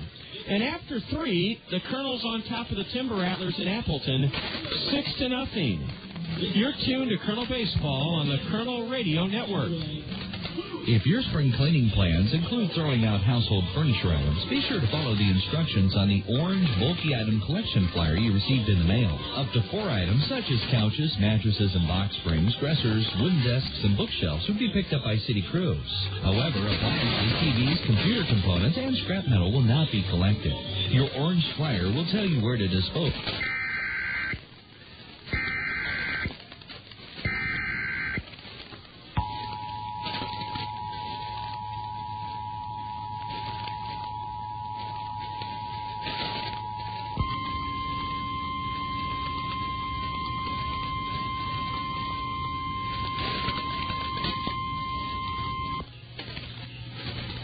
The National Weather Service in the Quad Cities has issued a tornado warning for northeastern Lynn County and east central Iowa until 8:30 p.m.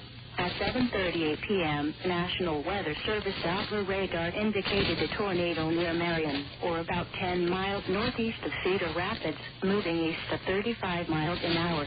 The tornado is expected to be near Whittier, Springville, and Waukee by 7:45 p.m. By or by 7:50 p.m. The safest place to be in a tornado is in a basement or interior room or hallway on the lowest floor of the building.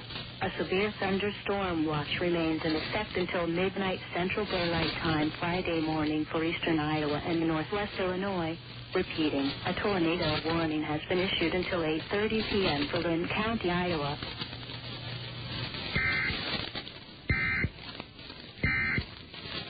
A lot of sense. That event has not been blessed with very good weather the first 2 years, yet the crowds have been fantastic, not only because of the marquee matchup between the Panthers and Hawkeyes, but the great cause, the American Diabetes Association, and the raffle that goes with it. But if we get any kind of weather close to what we've had here the first week of the professional baseball season, I will say that event will draw over 4,000 people on a decent night.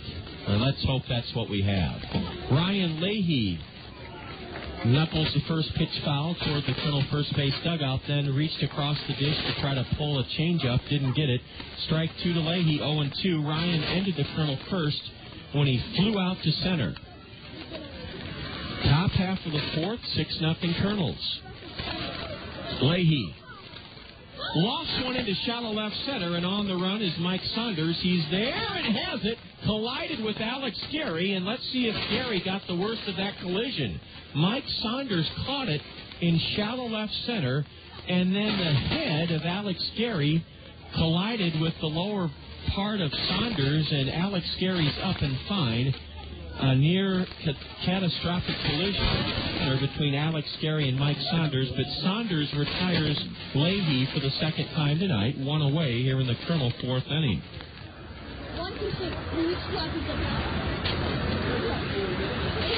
Another interesting fact about this area, when NFL teams come up here to play the Packers, they ordinarily fly into Outagamie Regional Airport here in Appleton, and then after the game, fly out of the airport in Green Bay. Why that is, I don't know. Kuhn faked a bunt and took a strike. Now ball 1 inside to the Colonel leadoff man, Brad Kuhn.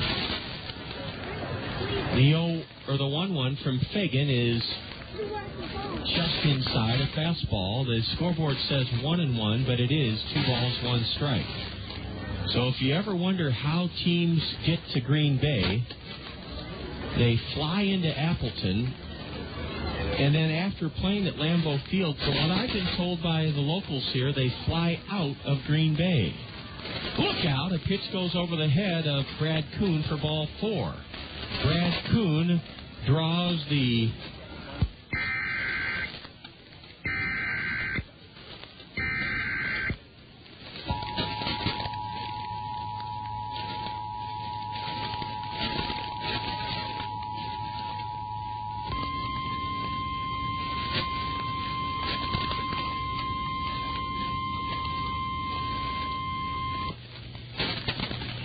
The National Weather Service in the Quad Cities has issued a tornado warning for southern Benton County and east central Iowa until 8:30 p.m. At 7:42 p.m., the National Weather Service Doppler radar indicated a tornado near Van Horn, or about 12 miles north of Marengo, moving east at 35 miles an hour. The tornado is expected to be near New Holland, 5 miles north of Norway by 7:55 p.m. Atkins, and 8 miles south of Shells Grove by 8 p.m. The safest place to be in a tornado is in a basement or interior room or hallway on the lowest floor of a building. A severe thunderstorm watch remains in effect until midnight Central Daylight Time Friday morning for eastern Iowa and northwest Illinois. Repeating, a tornado warning has been issued until 8:30 p.m. for Benton County, Iowa.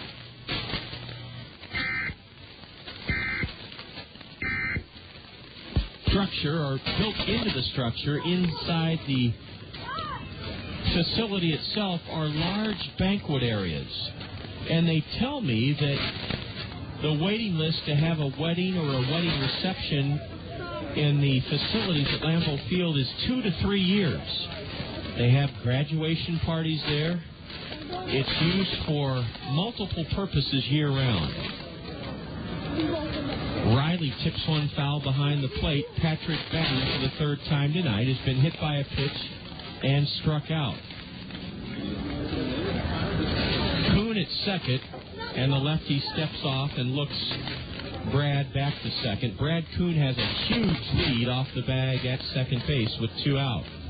Riley hammers a curveball foul. That has the troops ducking for cover in the Kernel first base dugout.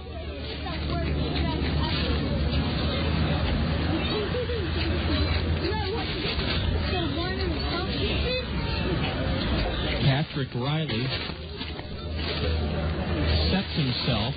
When I say open stance, it means his belt buckle is facing third baseman Ron Gard.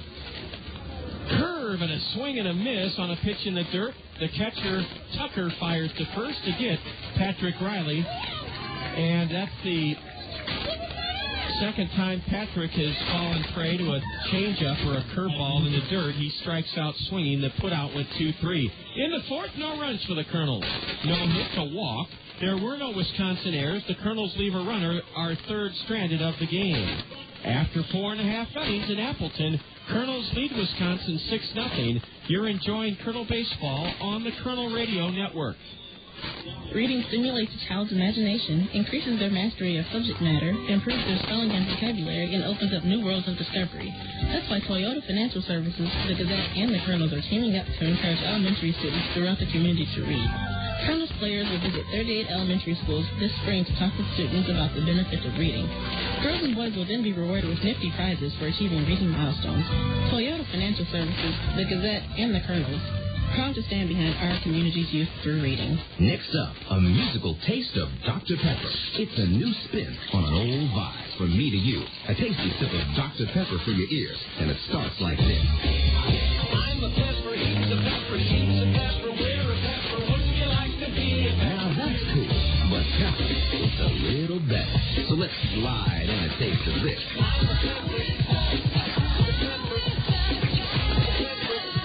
Right on. But there's still more to it. I mean, there's nothing like it, because every sip is a kick and mash up of 23 different flavors. So for the true taste of Dr. Pepper, we dial it up even more.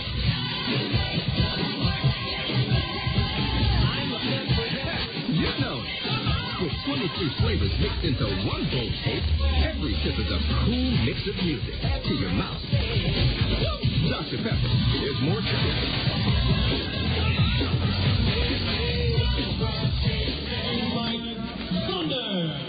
Mike Saunders Saunders leads off for the Wisconsin Timber Rattlers in their half of the fourth inning. Saunders, a left-handed batter, struck out his first time up. That was in the first inning against Kelly Shear.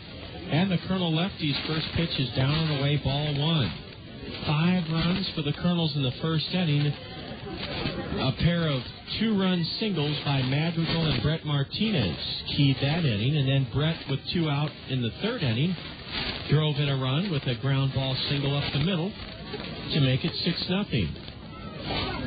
Saunders, late in a swing, lines one foul into the third base grandstand.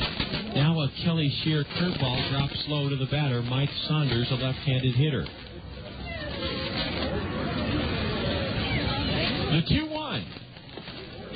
Low for ball 3. Baseball, professional baseball, was first played here in Appleton in 1891.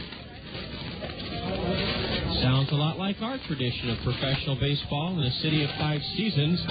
Kelly Shear issues a leadoff walk to Mike Saunders, and 3-1 pitch apparently high and inside. And that walk is the 4th issued by 21-year-old lefty Kelly Shear. Brett Martinez, in his red shin guards and red chest protector, goes out to the hill to have a word with Kelly Shear. The Rattlers designated hitter number 17, Ryan Sabatella. Well, Jack McKean was a great manager for the Royals, Reds, and Marlins. Jack McKean played here in the 1950s, as did Zolo Verzais. Zolo Verzais was the 1965 American League MVP. Swing and a miss by Brian Sabatella, 1-1 as he steps out. The Orioles had quite a presence here in Appleton during the 60s, and Boog Powell and Cal Ripken Sr. both played here. But when the Twins were here, the runner goes, a pitch high, the throw to second, not in time, into shallow center. Backing the play up is Brad Kuhn, and it's a stolen base for Mike Saunders. That steal was because Kelly Shear just wasn't paying any heed to the runner at first. Brett Martinez's throw was late, and it trickled into shallow center, but Saunders held at second base. So Wisconsin, in here in the bottom of the fourth, has a runner at second with nobody out. 6-0 Kernels, and a curve. That one's drilled into deep right. Madrigal backpedaling. Warner there, and one hands it for the out. Warner Madrigal does a very smart thing and hits the cutoff man, Ryan Leahy. At times, Warner likes to showcase that best arm in the Los Angeles Angels of Anaheim system, and he used his sense and just hit the cutoff man as Mike Saunders advanced to third. Warner Madrigal at times likes to really show people what a strong arm he has, but that was a smart play by Warner.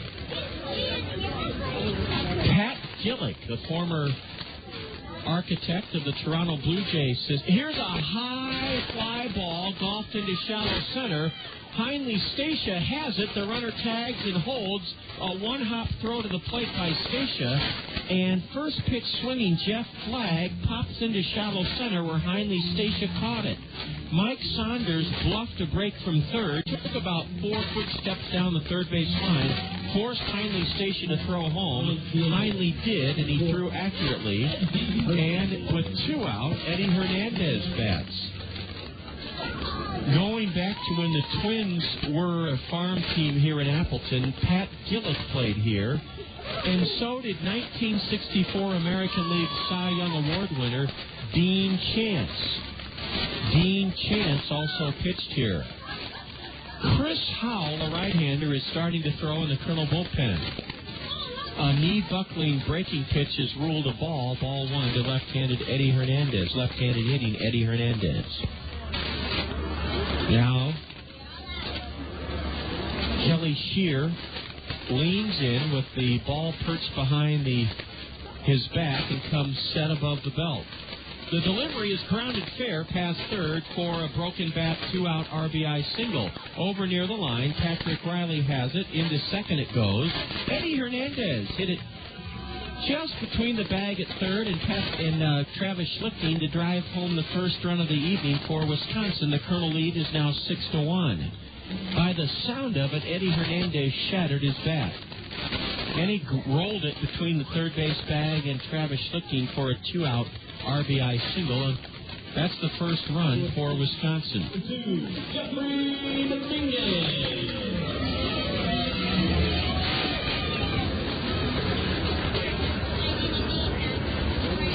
Jeffrey Dominguez, who struck out.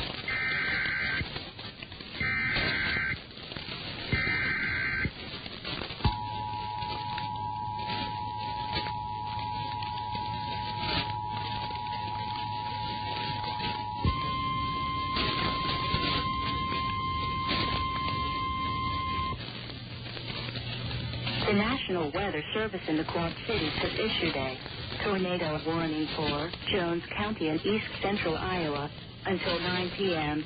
At 7:51 p.m., National Weather Service Doppler radar indicated a tornado 7 miles west of Anamosa, moving east at 40 miles an hour. The tornado is expected to be near Anamosa by 8 p.m., 5 miles north of Morley and 7 miles south of Langworthy by 8:05 p.m. Central Daylight Time, Amber, and 6 miles north of Olin by 8:10 p.m., Center Junction by 8:15 p.m., Wyoming and Onslow by 8:20 p.m., 6 miles north of Oxford Junction by 8:25 p.m. The safest place to be in a tornado is in a basement or interior room or hallway on the lowest floor of a building. Abandon a mobile home or vehicle immediately for a more substantial shelter. If no safe shelter is available, move to a ditch or low spot and cover your head with your hands. This storm has already produced a tornado and remains a threat. A severe thunderstorm watch remains in effect until midnight Central Daylight Time Friday morning for eastern Iowa and northwest Illinois. Repeating, a tornado warning has been issued until 9 p.m. for Jones County, Iowa.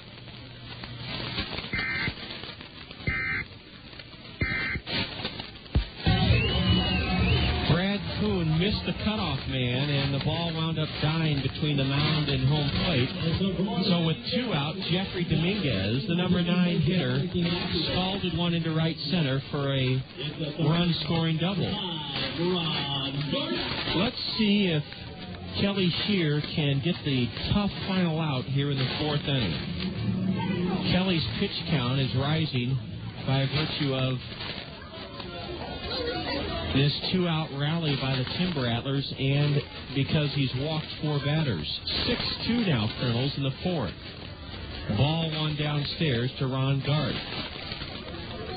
Temperature now down to 64 degrees. This inning started with a walk, and here's a ball outside, a throw to second. Runner just got back. Kernels start trotting in towards their dugout. They thought they had Jeffrey Dominguez. It kind of looks like we're going to have to nurse Kelly Shear through this 4th inning, and that may be it for him. Chris Howell continues to warm up in the Colonel bullpen. Wisconsin on the comeback trail here in the 4th inning. Ground ball, base hit into left. The runner will round.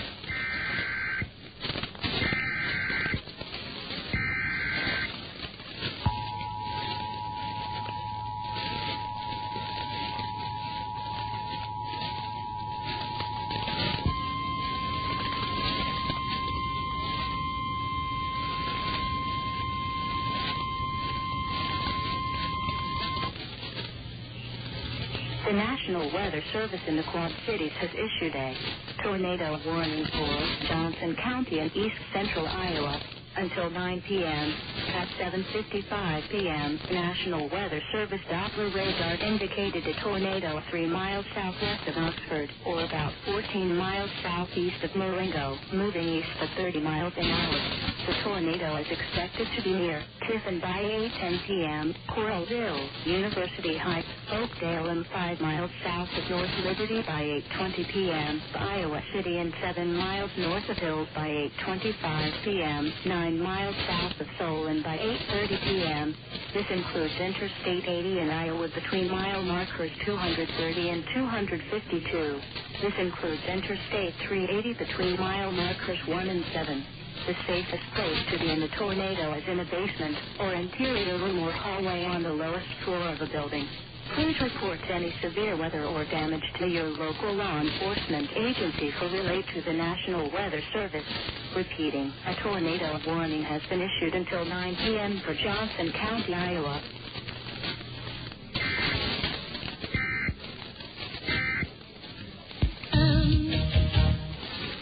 It's unheard of. An industry first. A car and truck from the same manufacturer to win the coveted Motor Trend Car of the Year and Motor Trend Truck of the Year in the same year. And the award goes to Honda. Yes, the 2006 Honda Civic wins the Motor Trend Car of the Year, and the 2006 Honda Ridgeline wins for Motor Trend Truck of the Year. And you can find them both at Randy Keel Honda on Center Point Road Northeast. Randy Keel Honda is the home of confidence.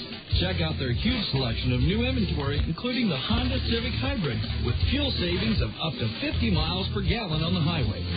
You owe it to yourself to see why Motor Trend voted the Honda Civic and the Honda Ridgeline the Motor Trend Car and Motor Trend Truck of the Year for 2006. Visit Randy Keel Honda in person on Center Point Road Northeast or online at randykeel.com.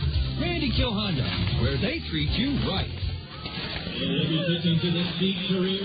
One lefty succeeds another lefty for Wisconsin here in the top of the fifth inning. 6-2 Kernels. Raleigh Gibson, R-O-L-L-I-E, 22-year-old southpaw out of Long Beach, California. Pitched collegiately at Fresno City College. Raleigh Gibson takes over for Wisconsin in the fifth inning. And the first man he'll face is Colonel cleanup batter Travis Schlicting. Raleigh Gibson will work from the stretch. And his first pitch is upstairs to Travis Schlicting. The final line on Paul Fegan. He cannot win his first game of the year. He went 4 innings, surrendered 6 runs to the Kernels on 6 hits, fanned 2, walked 2, and hit 2 batters. Raleigh Gibson wings the next one home, and it's fouled straight back by Travis Schlicting. Travis drove in the first Kernel run of the game in our 5-run first inning when he was struck by a pitch on an 0-2 count by the starter Paul Fegan. Raleigh Gibson is 6'2", 215. Ball 2 in the dirt to Travis Schlicting. Gibson on the season 0-1. He's pitching in relief for the 4th time for Wisconsin. No save to 3.86 ERA. He's only pitched 2 1/3 innings, giving up a run on 3 hits. Travis lifts it foul off to the right, strike 2. Top of the 5th inning, and your chance to log on to Bruce Moore's website, www.brucemore.org. BRUCEMORE. We'll have our Bruce Moore Bonanza for you in the bottom of the 5th inning here from Appleton. If you've been a winner, please play along wherever you're listening in, but don't email us here in Appleton. Towering pop-up to second. Calling for it all the way is Luis Valbuena, and he secures it for the first out of the inning. Travis Schlicting is popped to second, 1 gone in the Kernel 5th inning.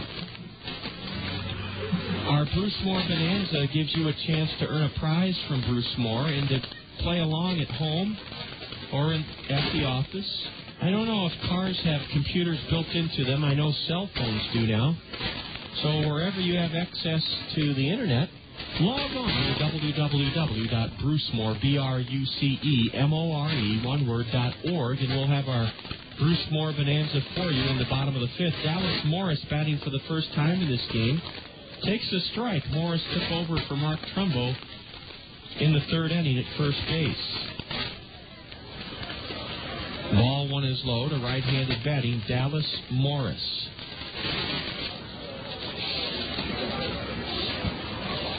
Open stance for Morris. He's out of Louisiana Lafayette.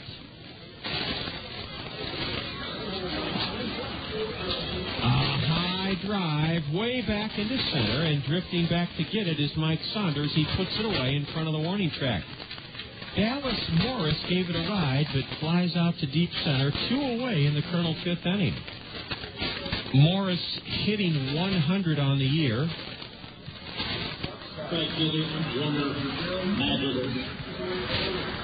And Dallas has been retired on a deep fly to center.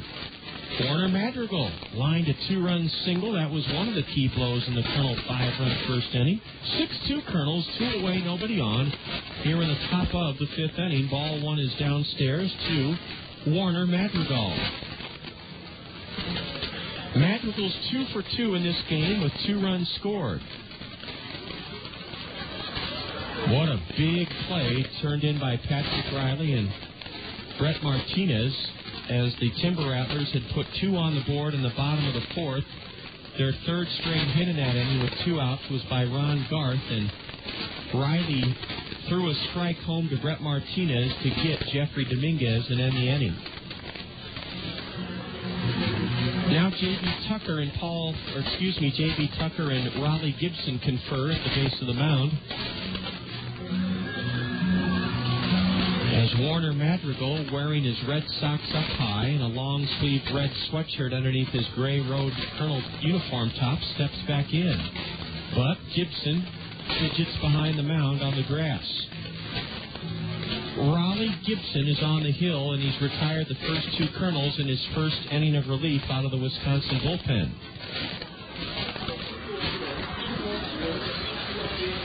Warner lifts his arms up as a pitch starts high and into Madrigal.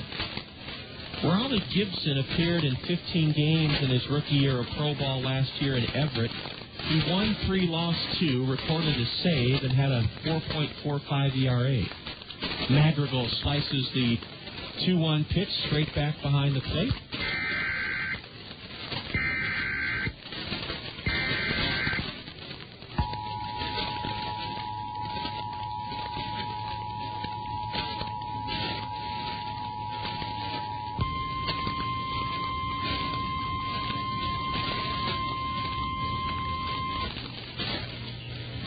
The National Weather Service in the Quad Cities has issued a severe thunderstorm warning for southern Benton County and east central Iowa until 9 p.m.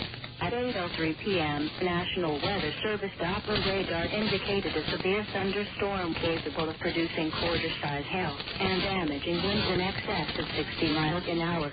This storm was located near Keystone, or about 16 miles northwest of Marengo, and moving east at 40 miles an hour.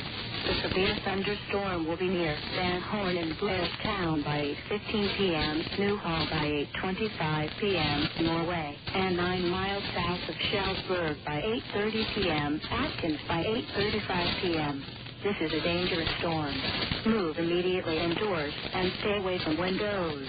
This evening, a severe thunderstorm warning has been issued until 9 p.m. for Benton County, Iowa.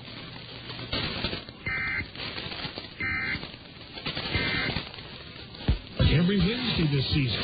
You heard right. Fairfax State Savings Bank is paying you to come to Veterans Memorial Stadium every Wednesday this season. The first 750 of you Kernel fans to enter the gates before Wednesday's home game will receive an envelope full of money inside from Fairfax State Savings Bank. Each of those 750 envelopes will contain a greenback up to a $100 bill. Fairfax State Savings Bank free money Wednesdays. Come early to line your pocket with cash. Meet Jim. Well, it's nice how he spends weekends in his yard trying to kill weeds. Gotcha. Meet Dave. He spends weekends on the green. That's because Greg's Lawn Service takes care of his lawn. Mowing, fertilizing, pruning, and, weed control. Greg's does the big jobs, too. Landscaping, retaining walls, curb edges, and patios. So when you've had enough of those little devils... Yes. Call 393-0101. Greg's Lawn Service, a cut above the rest. Hi, I'm Connie Sedlock, your local people insurance agent at Andrews Insurance here in Cedar Rapids. We all know how quickly life can change. You buy a new car or a new home. Your family is blessed with a new baby. Your teenager starts driving the family car. I'm here to help with a complete line of insurance plans to give you protection when you need it the most. Keegan Insurance has been in business of insuring people for 85 years. I'm here to put your interests first. Please visit me, Tanya Sedlock, at the Andrews Agency. We have a call to the Kernel bullpen here in the bottom of the 5th inning. It's sponsored by U.S. Cellular. Get your wireless relief with Call Me Minutes only from U.S. Cellular. Chris Howell 22-year-old right-hander out of the University of Tennessee, spins the first pitch high and outside to Luis Valbuena, who walked and grounded to short against Kernel starter Kelly Shear. Kelly's been lifted from this game. And here's a line drive into right center. Brad Kuhn can't get to it. It rolls into the alley, and on to second goes Valbuena. The throw there is in time. Oh, Brad Kuhn is gunned out. Valbuena trying to stretch a single into a double. Another sparkling play by a Kernel outfielder as Luis Valbuena greeted Chris Howell by shooting one into right center. Brad Kuhn rushed to his left, cut it off, and then threw a strike to the second baseman or the shortstop. We'll find out. It went 8. I'm going to say 8-6, but we'll have to double check on that. Now a bunt in the air, and it's squeezed on the base of the hill by Chris Howell. Alex Gary tried to bunt his way on and popped it right back to the mound. 3 pitches and 2 out here in the 5th inning. Well, let's get to our Bruce Moore Bonanza. Log on to www.brucemore.org, BRUCEMORE, for your chance to earn a reward from Bruce Moore. Email me the answer to this question right now at john@kernels.com, JOHN@kernels, KERNELS.com. What is the name of the cereal company that George Douglas's father co-founded? Strike one on the outside edge to J.B. Tucker, now a swing and a miss.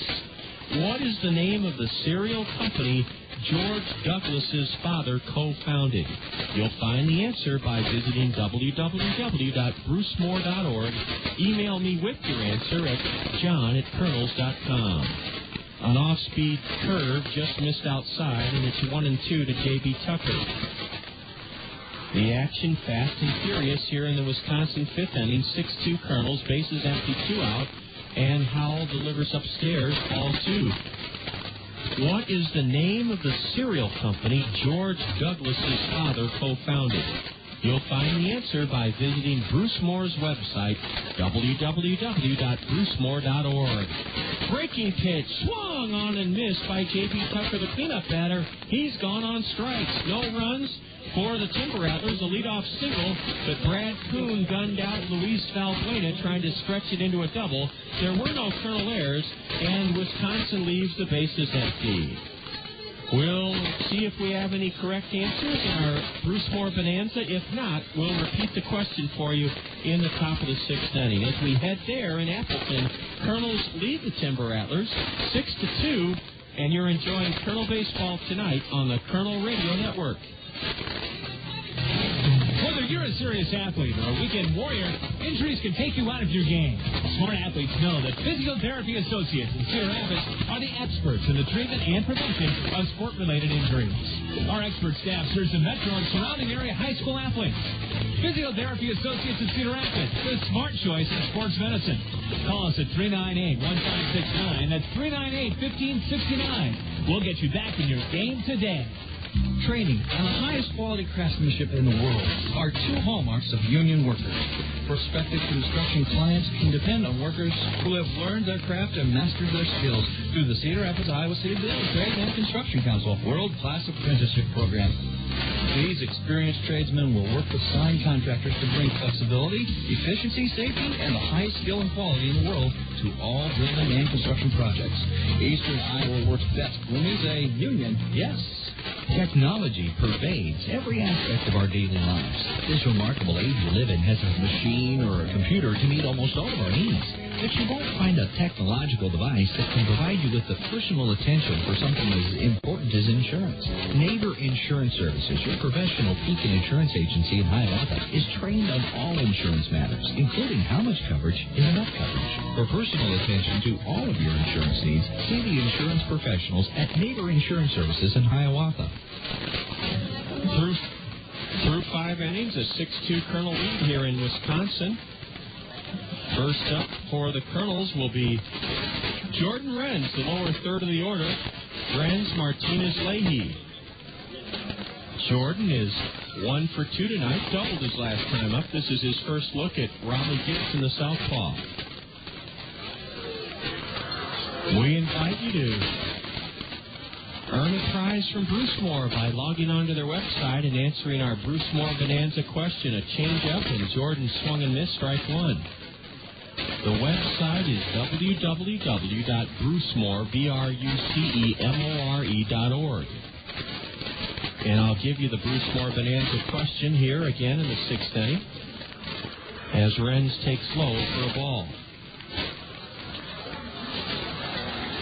What is the name of the cereal company George Douglas's father co-founded? That's our Bruce Moore Bonanza question. And you can email me right here in Appleton at john@kernels.com. JOHN@Kernels, KERNELS.com for a chance to earn a prize, a reward from Bruce Moore. Swing and a miss on a pitch in the dirt. 1-2 to Jordan. He wears a pair of red batting gloves. Right-handed hitter, and he smokes one down the left field line. It lands fair for extra bases. Jordan Renz continues his hitting tear as he stands at second with a leadoff double here in the sixth inning. Renz belted a 3-run homer and had an RBI double last night at home in the Colonel win. He's doubled his last two times up here in Appleton this evening. Jordan Renz with the first Colonel hit off lefty reliever Raleigh Gibson, opening up the sixth with a hooking double down the left field line. It was cut off in the corner by Alex Gary. It was a stand-up double for Renz. We await your email here in Appleton with the answer to our Bruce Moore Bonanza question. Brett Martinez is 2 for 2. He'll try to hit the ball on the ground to the right side of the Wisconsin infield to get Renz over to third. First delivery's low for ball one to Brett. Now, we did have a little trouble sending an email earlier this evening, so we hope we're not having any difficulty receiving one. But we'll give you that Bruce Moore Bonanza question and see if we can canalize you to log on to their website. Ball two, high and outside to Brett Martinez. Like any website, it's attractive, it's informative, it's interactive.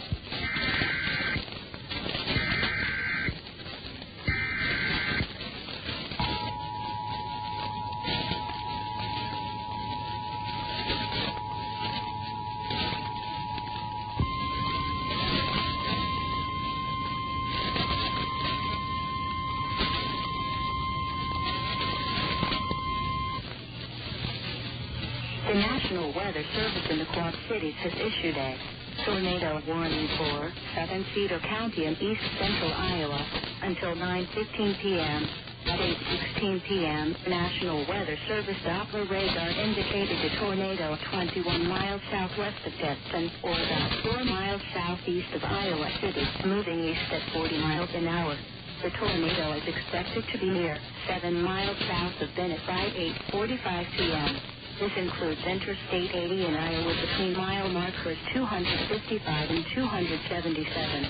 The safest place to be in a tornado is in a basement or interior room or hallway on the lowest floor of a building. Abandon a mobile home or vehicle immediately for a more substantial shelter. If no safe shelter is available, move to a ditch or low spot and cover your head with your hands. This storm has already produced a tornado and remains a threat. A severe thunderstorm watch remains in effect until midnight Central Daylight Time Friday morning for eastern Iowa and northwest Illinois. Repeating, a tornado warning has been issued until 9:15 p.m. for Cedar County, Iowa.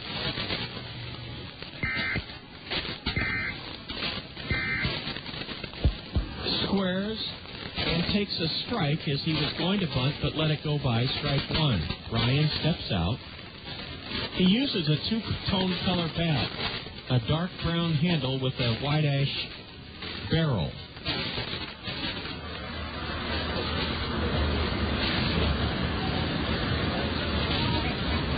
Two on. one, nobody out for the Kernels here in the top half of the sixth. Leahy bunts, and it's a terrific bunt. He may beat it out. The catcher fields and throws to first to get Ryan.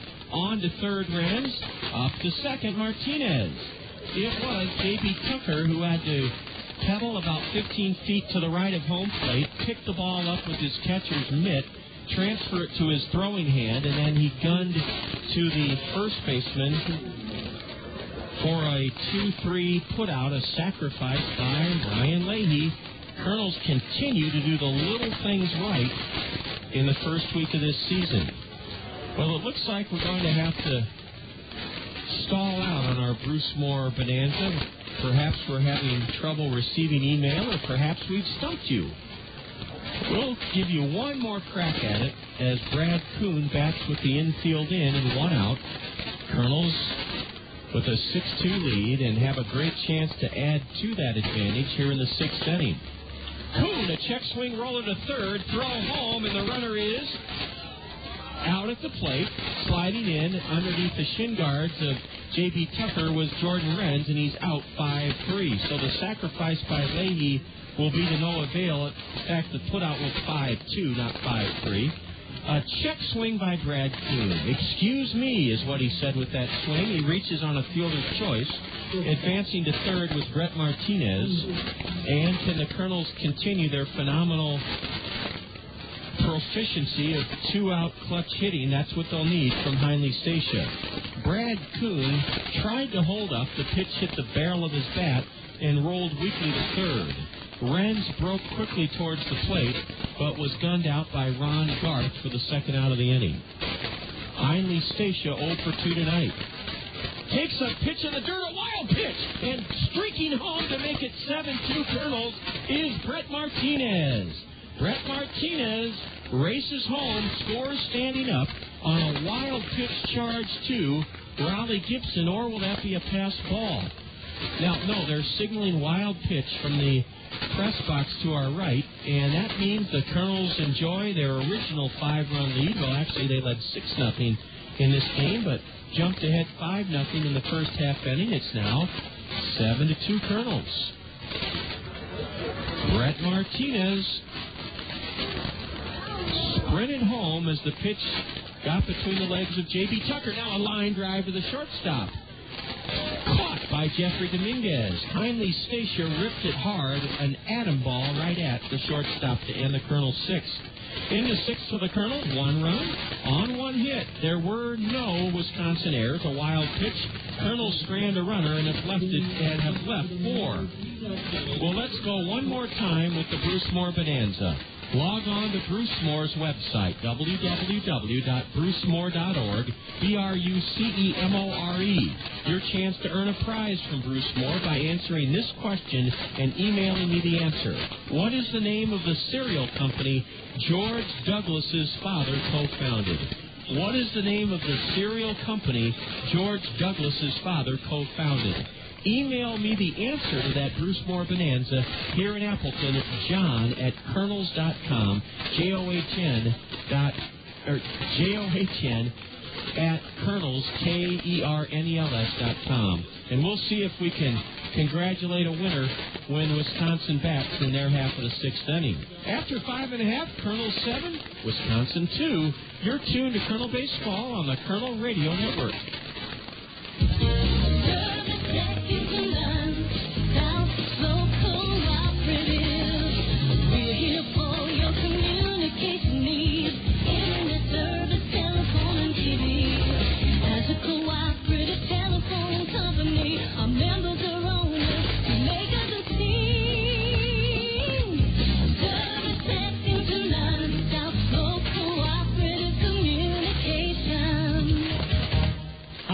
To take your baseball or softball game to the next level? The premier place to do it is Perfect Game, located across the street from Veterans Memorial Stadium. Perfect Game's professional baseball and softball instructors will help improve your pitching, hitting, throwing, fielding, and base running abilities in Iowa's premier training facility. For the best individual baseball and softball instruction and training, visit Perfect Game. That's Perfect Game, just a fly ball away from Veterans Memorial Stadium. When it comes to making buying decisions, people let their fingers do the walking through Yellow Book Yellow Pages. It's no wonder. Yellow Book's packed with ads, coupons, restaurant menus, and more. Delivering to homes and businesses throughout the area, Yellow Book combines the features consumers want with advertising rates business owners can afford. To place your ad, call 1-800-YB-YELLOW. That's 1-800-YB-YELLOW. Yellow Book, not the other book. Right-hander Chris Howell, in relief of Colonel starter Kelly Shear, has worked the count 2-2 to left-handed hitting Mike Saunders, who walked, stole second, and scored in the Wisconsin two-run fourth inning. Here's a long fly ball foul down the right field line onto the grass slope seating berm. The count remains 2-2 to Mike Saunders. The starter for the Kernels tonight, his second start of the season, Kelly Shear, went 4 innings, surrendered 2 runs to the Timber Rattlers in 4 innings on 5 hits, struck out 5, walked 4, and threw a wild pitch. Howell's delivery is pounded past first into right field. A line shot as Dallas Morris dove to his right and couldn't get a glove on it. Mike Saunders was in the hole 0-2, and he rips a pitch past first into right, and that for Wisconsin is their second hit off right-hander Chris Howell. 17, Brian Sabatella.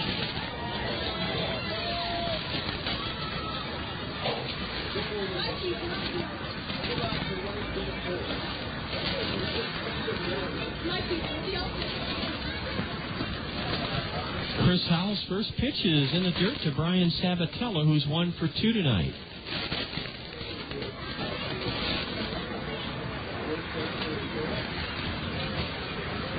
Seven to 2 Kernels. The next one is low from Chris for ball 2. Chris Howell is on for the third time out of the Kernel bullpen this season. 2 2/3 innings pitched, and he's given up 2 runs on 7 hits in 2 2/3. Struck out none, walked 1. And ball 3 is low and outside from the Kernel right-hander. Howell was signed as a free agent last July and pitched in 9 games for the Mesa Angels in Arizona Rookie League ball. Ball 4 low, so the first 2 Rattlers are on here in the 6th inning. A single to right and a 4-pitch walk. And that walk is the first surrendered by Chris Howell. He struck out the final hitter in the 5th inning, his first inning of relief. First baseman, number 12. Well, we're going to have to give you the answer to the Bruce Moore Bonanza.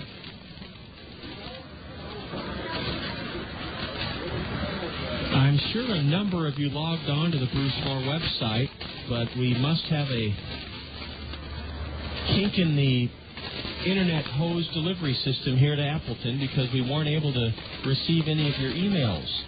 What is the name of the cereal company George Douglas's father co-founded? You could find the answer on the Bruce Moore website, www.brucemore.org. Quaker Oats, the cereal company George Douglas's father co-founded. A hard hit smash to Heinley Stacia. He grabs it on one hop, throws to second, out, a throw to...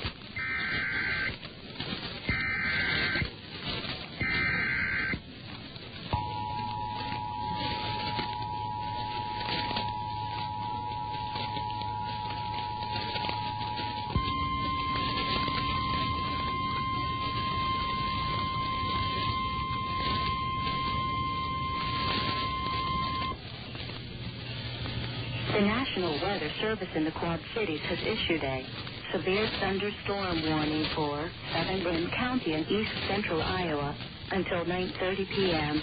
At 8:24 p.m., National Weather Service Doppler radar indicated a severe thunderstorm capable of producing golf ball-sized hail and destructive winds in excess of 70 miles an hour.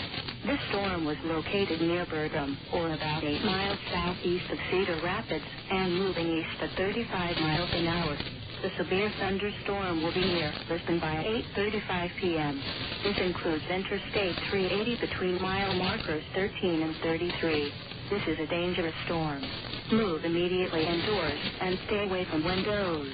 This storm has already produced wind damage and flash or large hail, and it remains a threat. Repeating, a severe thunderstorm warning has been issued until 9:30 p.m. for Lynn County, Iowa.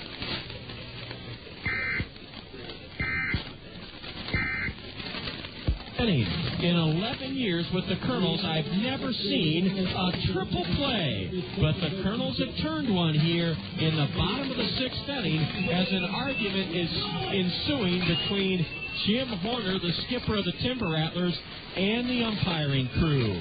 No runs for Wisconsin in the sixth inning. One hit. No Kernel errors, a walk, nobody left. The triple play goes. Line drive to the shortstop. Leahy to Morris for the triple play. We go to the top of the seventh inning. Kernels lead Wisconsin 7-2. This is Kernel Baseball on the Kernel Radio Network. When you're in the market to buy or sell a home, how can you differentiate one realtor from another? The distinction is clear when you consider the remarkable offer that Dick Ramsey of Skogman Realty makes. Dick Ramsey's offer is unprecedented. Buy one of Dick Ramsey's homes, and Dick Ramsey will buy yours. That extraordinary pledge bears instant replay. Buy one of Dick Ramsey's homes, and Dick Ramsey will buy yours. For the best home buying or home selling experience in Cedar Rapids, turn to the home team. Skogman Realty's Dick Ramsey. It's unheard of. An industry first. A car and truck from the same manufacturer to win the coveted Motor Trend Car of the Year and Motor Trend Truck of the Year in the same year. And the award goes to Honda. Yes, the 2006 Honda Civic wins the Motor Trend Car of the Year, and the 2006 Honda Ridgeline wins for Motor Trend Truck of the Year. And you can find them both at Randy Kill Honda on Center Point Road Northeast. Randy Kill Honda is the home of confidence. Check out their huge selection of new inventory, including the Honda Civic Hybrid, with fuel savings of up to 50 miles per gallon on the highway. You owe it to yourself to see why Motor Trend voted the Honda Civic and the Honda Ridgeline the Motor Trend Car and Motor Trend Truck of the Year for 2006. Visit Randy Kiel Honda in person on Center Point Road Northeast or online at randykiel.com. Randy Kiel Honda, where they treat you right. Well, after one of the most exciting plays in baseball, a triple play, the Kernels have Patrick Riley leading off in the seventh, and he pops it foul. He pops the 1-0 pitch from lefty Raleigh Gibson foul into the first base seats just beyond the reach of the catcher, J.B. Tucker. 7-2 Kernels. Thanks to Director of Media Relations Todd Brummelkamp, we can now answer one of the most common questions we get at the ballpark. Phone calls, letters, emails. How are former Kernels doing? Halo happenings, results from around the Angel system from last night. A broken bat liner looped into center on 3 hops, and that's a leadoff single for Patrick Riley. But when you're hitting 450, you expect good things. Riley had been hit by a pitch, struck out twice. He solves the lefty by singling into center. All 4 Angel affiliates were winners last night. AAA Salt Lake upped their record to 4-3 as they blanked Las Vegas 4-0. Tommy Murphy, former Colonel shortstop, went 4 for 4. He scored twice, and he raised his average to 480 for Tommy Murphy. Travis Schlicting trying to go the other way, fouls one into the net, strike one.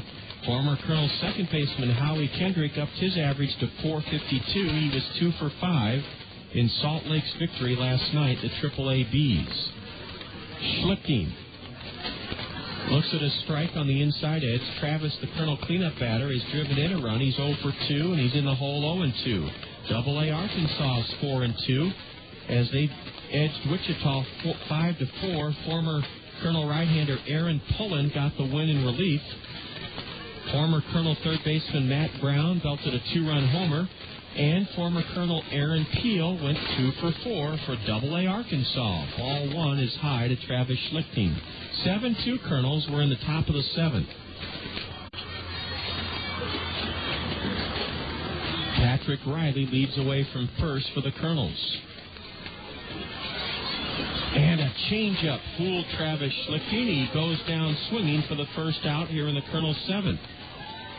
In the California League, the Rancho Cucamonga Quakes ran their record to 4-2 as they clobbered High Desert 12-5. Colonel All-Star switch-hitting third baseman from a year ago, Freddie Sandoval, homered. Sean Rodriguez also belted a home run. We're being told now that Freddie hit a pair of home runs, just like it says on the copy. And I have to learn to highlight every word in order to get these facts, Halo happenings, correct. Yes, Freddie Sandoval belted a pair of home runs. And Sean Rodriguez, a solo shot. Nick Green, Colonel stalwart from a year ago, he upped his mark to 2-0. He hurled 6 2/3 innings of 4-hit ball. And Rancho Cucamonga won their 4th game in 6 contests. Dallas Green pops one Dallas Morris pops one a mile high on the infield, and the second baseman has it for the second out of the inning. Well, sometimes the mind and body, the wiring between the brain and the mouth get crisscrossed, and when that happens, you sound very ill-informed and out of it, and I'm sorry about that. Dallas Morris popped up to second for the second out here in the Kernels' 7th. One thing we can tell you for sure, the Kernels lead the game 7-2 with 1 out, with 1 on and 2 out here in the 7th. I might just keep the parade of errors going. A ground ball foul by Madrigal. He broke his bat. Strike 1. Warner has driven in a pair, scored a pair, and he's 2 for 3. Former Colonel Stephen Shell, 1-0 on the year, is pitching tonight in Wichita for the Arkansas Travelers. And former Colonel right-hander Rafael Rodriguez will pitch later this evening against High Desert. And we thank Todd Rummelkamp, our media relations director, for the time, diligence, and passion he puts into his notes every single game, home and away. And one of our favorite part of his notes are Halo happenings. Warming up for the Timber Rattlers in their third base bullpen is Harold Williams, a left-hander. He would be the third southpaw to pitch tonight if he appears. Strike 2 at the knees on the inside corner, a fastball from lefty Raleigh Gibson to Warner Madrigal. Kernels scored 5 in the first and have not looked back. They're ahead 7-2, top of the 7th inning. Madrigal waits as the lefty comes set and misses low with a fastball. Outfield plays Warner deep and straight away. Chris Howell has spun 2 scoreless innings out of the Colonel bullpen in relief of starter Kelly Shear. And the Kernels turned a triple play to end the Wisconsin 6th inning.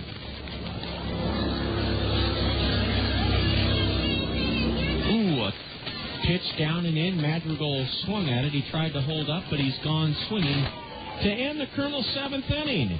A leadoff single by Riley, but Patrick was anchored at first. No runs, 1 hit, 2 strikeouts by Raleigh Gibson. There were no Wisconsin errors, and the Kernels strand a runner, their 5th left on the evening.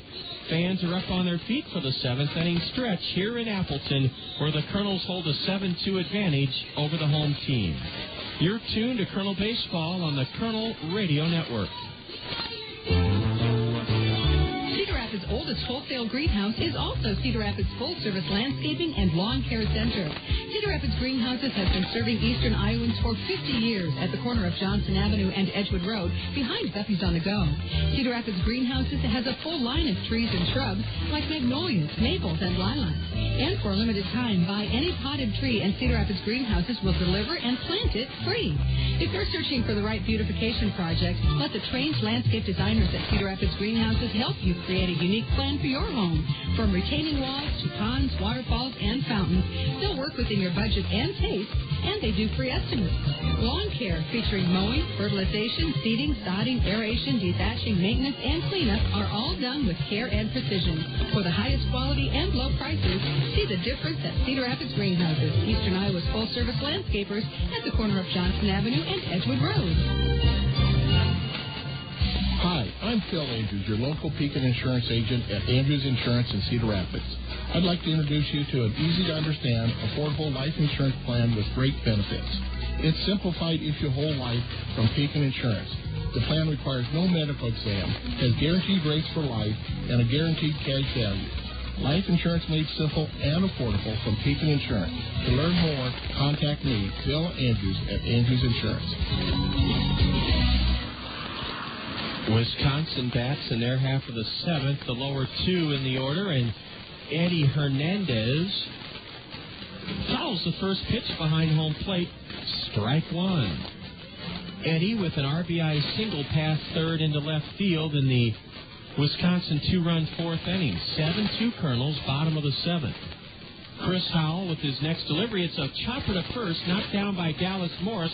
He feeds the pitcher covering Howell, and Chris was sprinting from the mound towards first, had to reach high up in the air like he was stopping traffic on a street corner, but he snared the throw from Dallas Morris. It went 3-1, and that's one away here in the Timber Rattlers' seventh inning. The Kernels turned a triple play to end the Wisconsin sixth inning. Every Tuesday is a triple play Tuesday at Veterans Memorial Stadium. Dinner is served, your choice of a hamburger or cheeseburger, and a beverage in a bag of chips for only $5. A bunt foul high up into the screen, strike one on Jeffrey Dominguez. Jeffrey Dominguez. Every Tuesday at Veterans Memorial Stadium is a triple play Tuesday. A hamburger or cheeseburger, beverage, and bag of chips for just $5. And I want to thank my good friend and colleague Todd Brummelkamp. Todd just treated me out of his own pocket to a hot chocolate here. It's, by my temperature gauge, 62 degrees.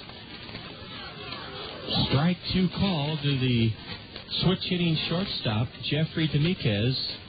He doubled into the right center field gap. An RBI double his last time up.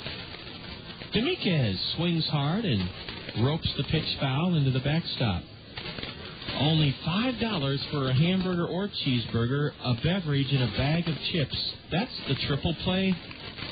Delicious triple play Tuesday, every Tuesday at Veterans Memorial Stadium, including this Tuesday. This next Tuesday, Game 2 of a four-game series with the Detroit Tiger minor leaguers, the West Michigan Whitecaps.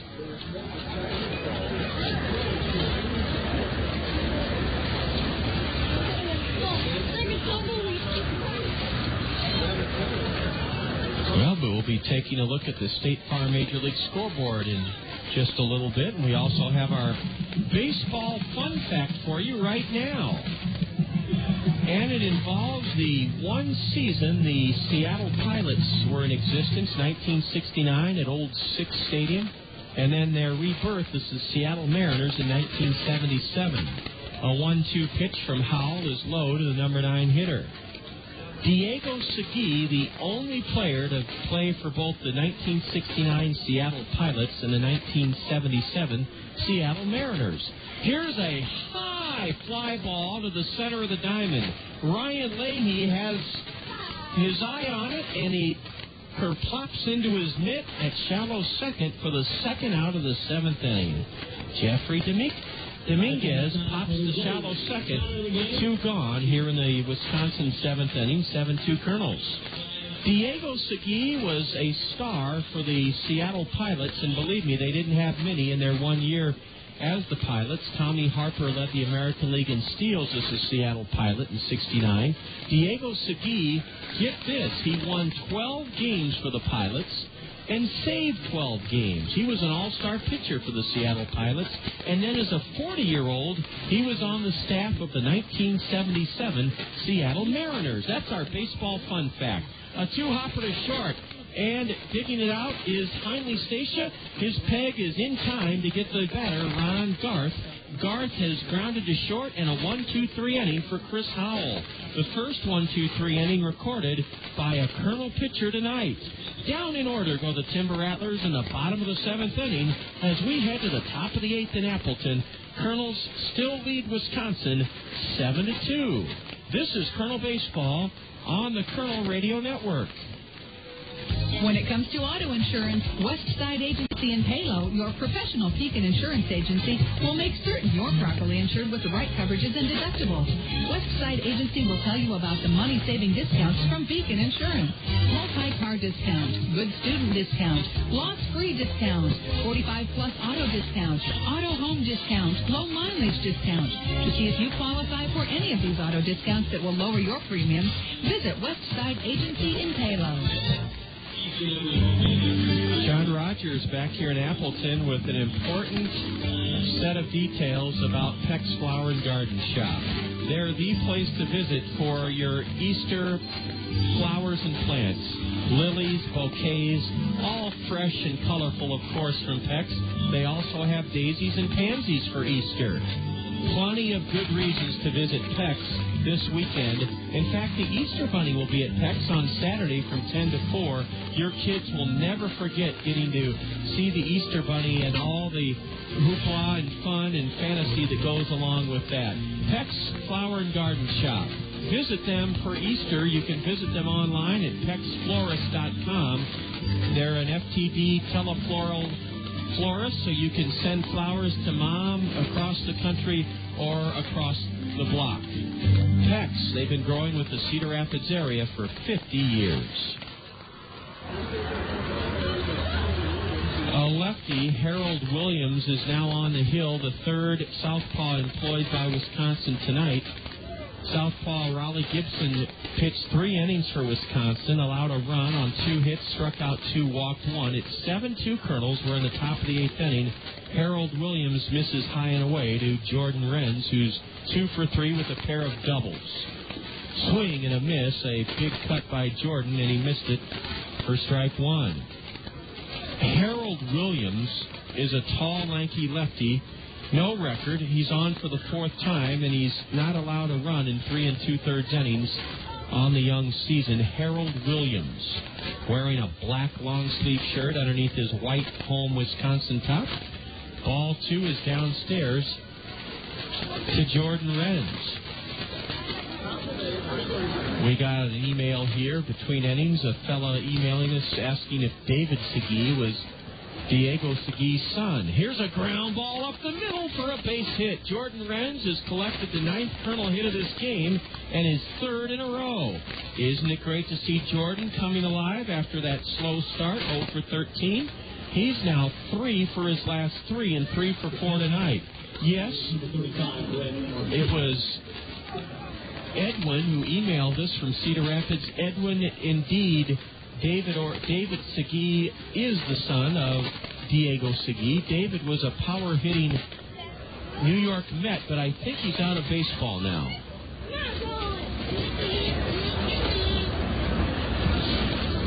A borderline pitch is a strike call to the Kernel catcher, Brett Martinez, who's driven in 3 of the Kernel's 7 runs, walked and scored 1 of their 7. Harold Williams, 21-year-old southpaw, 38th round pick by Seattle. In 2004, he pulls the string on Martinez, a changeup, swing and a miss, strike 2. The Kernels look to have a right-hander in their bullpen, but he's stopped throwing. So he's sat down, I believe. Harold Williams pitched with Everett last year in just 4 games and was 0-2. He's ahead of Martinez, 0-2. Brett swings hard and misses. Renz was running, and now they throw him behind him at first, and Jordan dives back hand first ahead of the throw by the catcher, J.B. Tucker. Brett Martinez.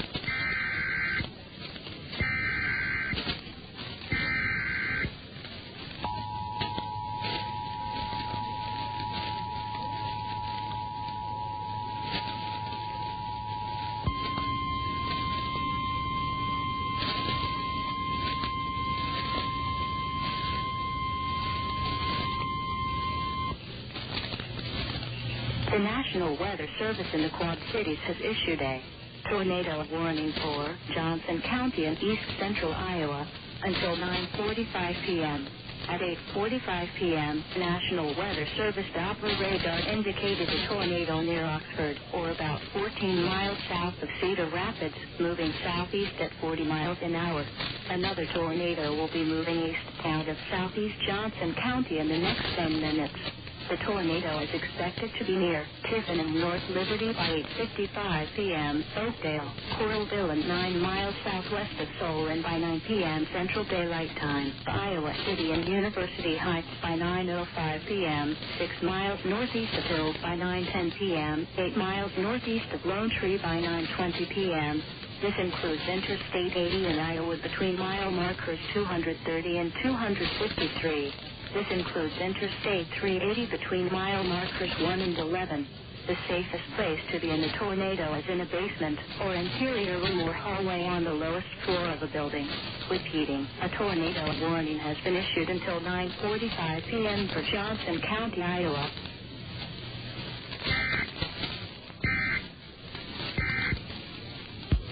For Renz, he was not running on the play, but he hustled down to second on a pitch in the dirt. This afternoon in the National League, the Dodgers dismantled the Pirates at PNC Park 13-5. Washington was pummeled by the Mets 13-4 at RFK Stadium. The Marlins trounced San Diego 9-2 in Miami this afternoon. At the New Busch Stadium, St. Louis bowed to the Brewers 4-3 in 11 innings. Cincinnati derailed the Cubs at Wrigley 8-3 today. First game of a twin bill in San Francisco, the Giants upended Houston 5-3. The Astros in the top of the third in the nightcap lead the Giants 3-0. The 1-2 to the Colonel number 9 hitter is slapped past the mound to second. Charging is Valbuena, and he unloads to retire Leahy. On to third goes Jordan Renz. The play went 4-3. They're in the bottom of the seventh inning at Turner Field. The Phillies are ahead of the Braves 7-3. And just underway at Bank One Ballpark, top of the first inning, the Rockies batting no score with the Diamondbacks. State Farm Major League Scoreboard, sponsored by State Farm Insurance Agents Al Shuttler, Brad Dunn, Gary Shubat, and Dale Thompson. Now a concern for the Timber Rattlers. Jeremy Clipperton has come out of the Timber Rattler dugout, and they're looking over Harold Williams. We may have a lengthy delay here. Harold Williams appears to be ailing, and it looks like they're going to let him try a couple of warm-up pitches, and while they check him out, an addendum to the State Farm Major League Scoreboard. In the Midwest League tonight, Fort Wayne in a slugfest turned back Dayton 10-6 at Memorial Stadium in Indiana. It's a final from the state capital in Michigan. The Lugnuts trampled South Bend 10-2. Also, a tight one at Fifth Third Ballpark in Grand Rapids, Southwest Michigan, edged West Michigan 2-1. They're delayed in Clinton, where the Kane County Cougars, it's an official game in the top of the sixth inning. Kane County scored six runs. They lead Clinton 7-2. Ball one is outside to Brad Kuhn. Well, our general manager, Jack Rader, catching up with some buddies in the newly remodeled Alliant Energy Field, and there's rain. A deep drive to left sends Alex Gray back, and on the warning track, Alex Gary flagged down that deep drive by Brad Kuhn. Kuhn chased the left fielder, the warning track and left, with a deep fly ball to end the Colonel 8th inning. No runs, one hit for the Colonels in the 8th. There were no Wisconsin...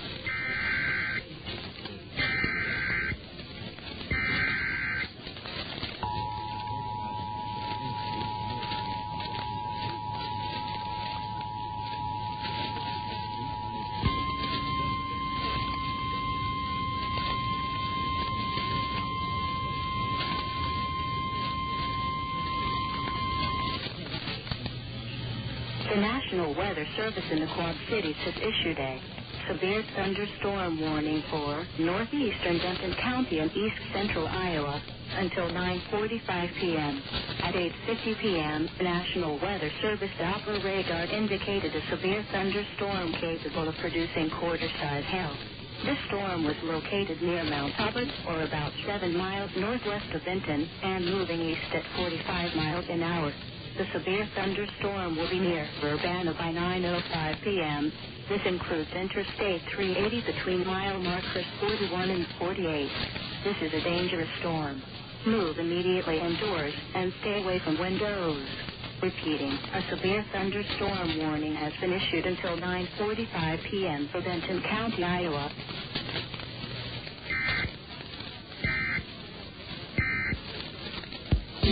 Randy Kill Honda is the home of confidence. Check out their huge selection of new inventory, including the Honda Civic Hybrid, with fuel savings of up to 50 miles per gallon on the highway.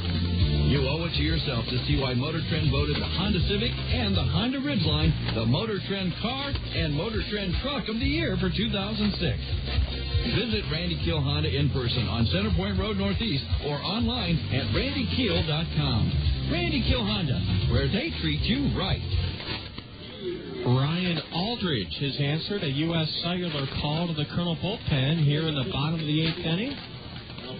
This call to the Colonel bullpen sponsored by U.S. Cellular. Get your wireless relief with Call Me Minutes only from U.S. Cellular.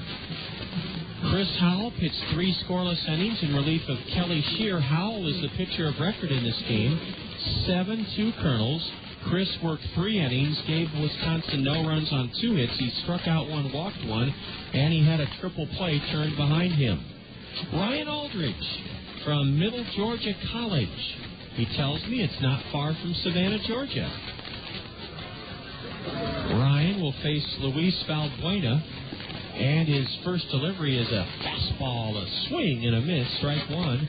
Valbuena has reached twice tonight, singled his last time up, but was thrown out trying to stretch his single into a double by Brad Kuhn.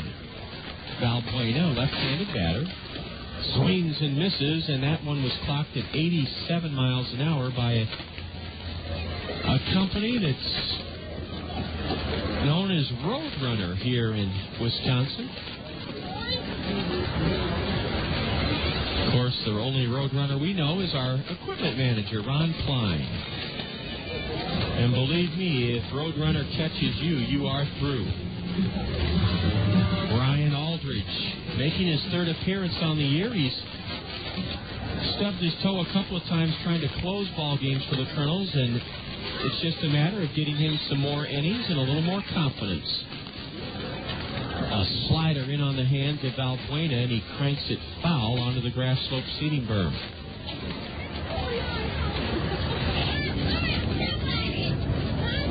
We're in the bottom of the 8th inning. The Kernels have out-hit Wisconsin 9-7, lead the Timber Rattlers 7-2. And Ryan fires upstairs, ball 1 to Luis Valbuena. 6:10, South Slope Communications Triple Play show time tomorrow. It's the Ask the Manager show. Your chance to have your questions that you've emailed to me at john@kernels.com answered.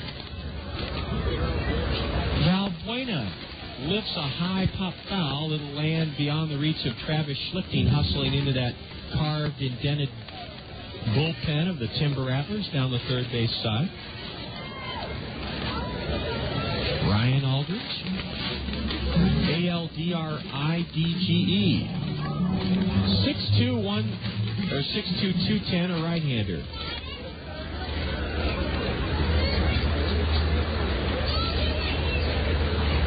Aldridge stares in to get his sign from Brett Martinez. Breaking pitch, and Valbuena just got a piece of it, tipping it foul behind home plate.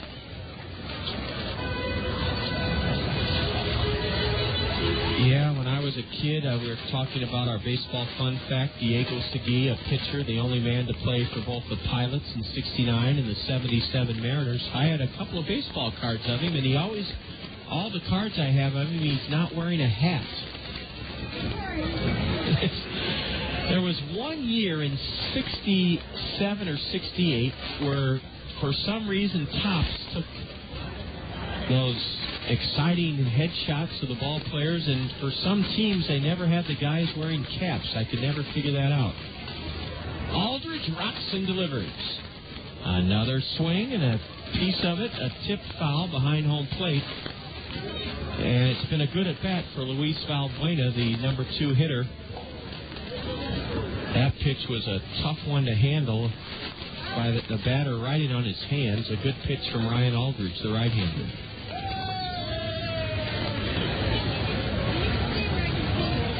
Card collecting is not what it used to be. A high drive way back and left. Brad Kuhn on the run, and he's called off at the wall where it's caught by Riley.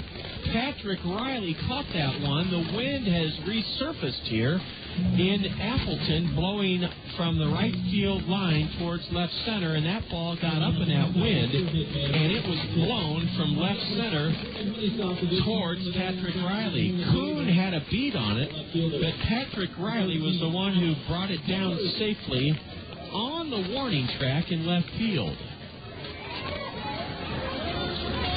We're at the top of the hour, and you're enjoying Colonel Baseball on 1450 KMRY, Cedar Rapids, Iowa. Taking ball one high is Alex Gary. He's 0-for-2. Gary is grounded to third, walked and popped back to pitcher Chris Howell on a bunt attempt his last time up. Aldridge with a 93-mile-an-hour fastball, according to the speed pitch indicator. And it's 2-0 to Alex Gary. We'll be right back here on KMRY 1450 tomorrow evening. And then the series finale Saturday afternoon. We'll have the South Slope Communications Triple Play show for you at 12:45 in the zone here on the Kernel Radio Network. A high pop foul behind the plate, and it's 2-1 to the batter. The Kernels sent 9 men to the plate in the first half inning tonight against Wisconsin starter Paul Fagan and scored 5 runs.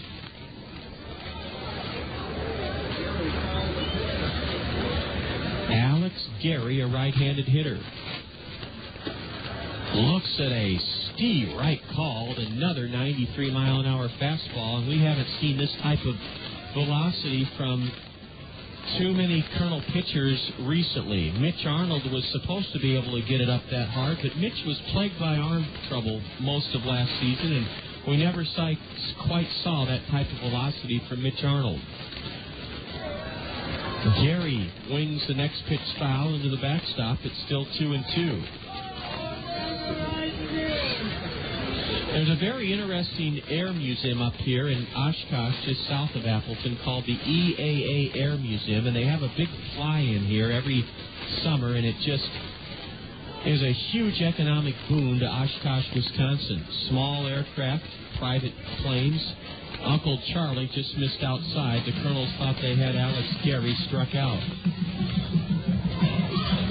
So if you're a flying hobbyist or enthusiast, you might look into the annual fly-in up here just south of Appleton in Oshkosh, Wisconsin. It's every summer.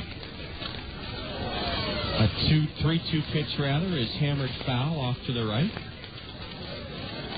Alex Gary was a 22nd round pick by the Mariners last year, and he hit .237 for Everett in 42 games, 6 homers, 22 RBIs. This season, he's batting .143.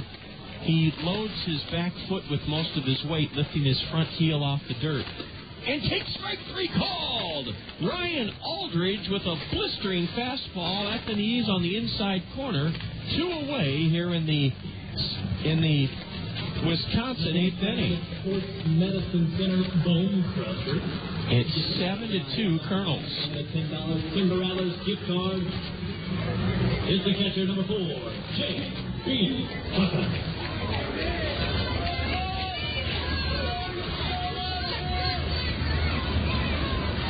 J.B. Tucker can't catch up to a hummer from the Colonel right-hander. Swing and a miss for strike 1.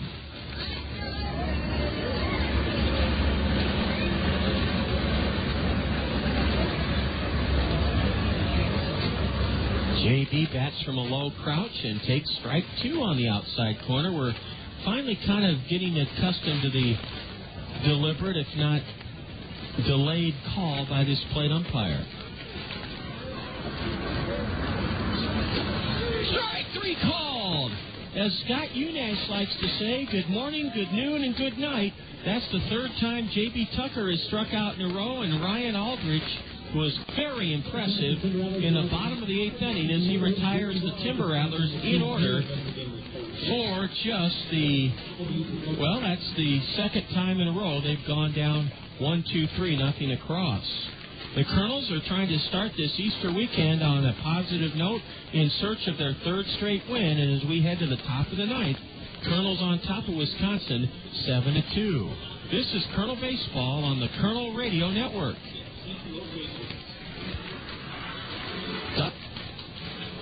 Oops, that's an error on myself. I have to... Pepsi there we is go. taking you to the movies. All kinds of movies, like horror films. Hey, there's a guy with a hockey mask outside. Let's go see what he wants. Okay.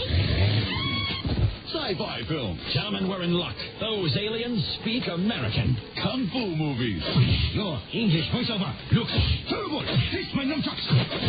Teen flicks. I am so ugly. Well, you'd be hot if you ditched your glasses and your nerdy side ponytail. Oh my gosh, I am hot. Foreign films. Les French fries, the French toast.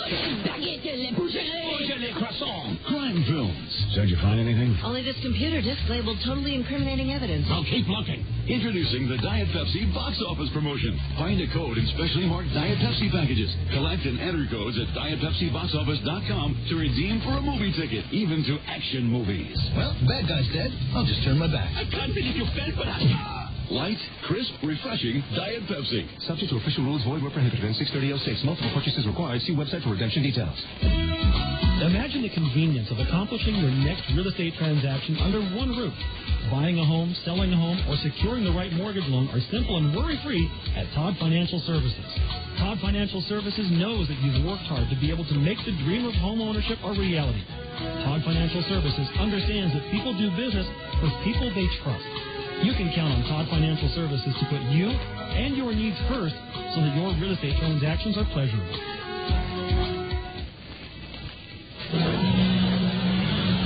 The third relief pitcher tonight used by the Timber Rattlers is right-hander Joe Warman, W-O-E-R-M-A-N. And his first pitch is a fastball high and away to Heinle Stacia. 7-2 Kernels, top of the ninth inning. Swing and a miss. We told you earlier that Jack Rader, the Kernel general manager, was at Alliant Energy Field in Clinton, where that game has been delayed by rain and apparently some very tumultuous thunderstorms and hail in eastern Iowa, and I'm sure you've been kept abreast of all that right here on KMRY. Weather can be very, very unpredictable this time of year. Heinle Stacia has a fastball running on his hands, and he fouled it straight back. Top of the ninth, 7-2 Kernels. We're delighted you're with us here on the Kernel Radio Network. Heinle takes strike three call. He thought it was high and outside, but he's gone looking for the first out here in the Kernel ninth inning. 7-2 Kernels.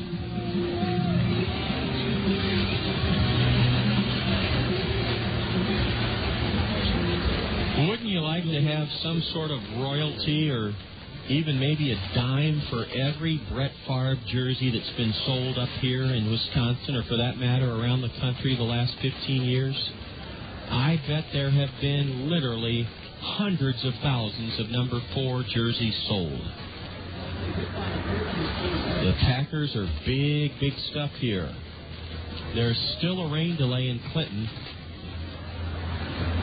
And so we hope that everybody's safe and secure in Cedar Rapids with reports of thunderstorms and hail.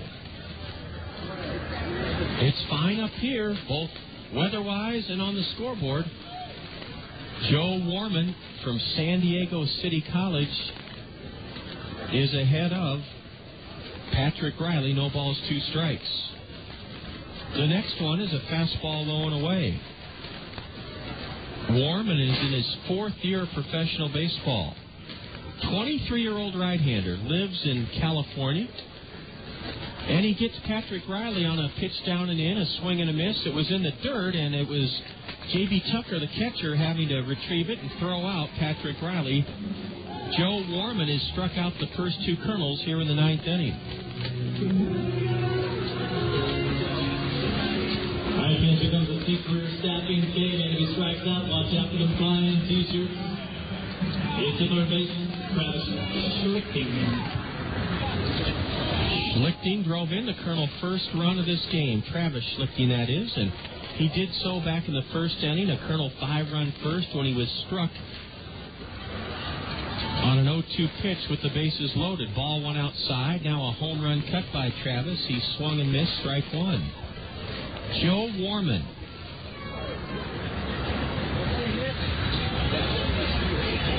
Right-hander. Into his windup, the pitch is in the dirt for ball one. Check that, ball two. Harold Williams pitched a scoreless eighth for Wisconsin. No runs, a hit, a strikeout, and no walks. A breaking pitch inside, and the count even now to Travis Schlicting, 2-2. The wind is really picked up here in Appleton, and it's blowing stiffly from the right field foul line out towards left center field. Ball four is high and inside. Travis Schlicting aboard, a 2-out walk issued by the the Appleton, Wisconsin, that is, right-hander. Wisconsin is one of three teams that I know of that has the luxury of their name sewn into the backside of their jerseys. The Dayton Draft.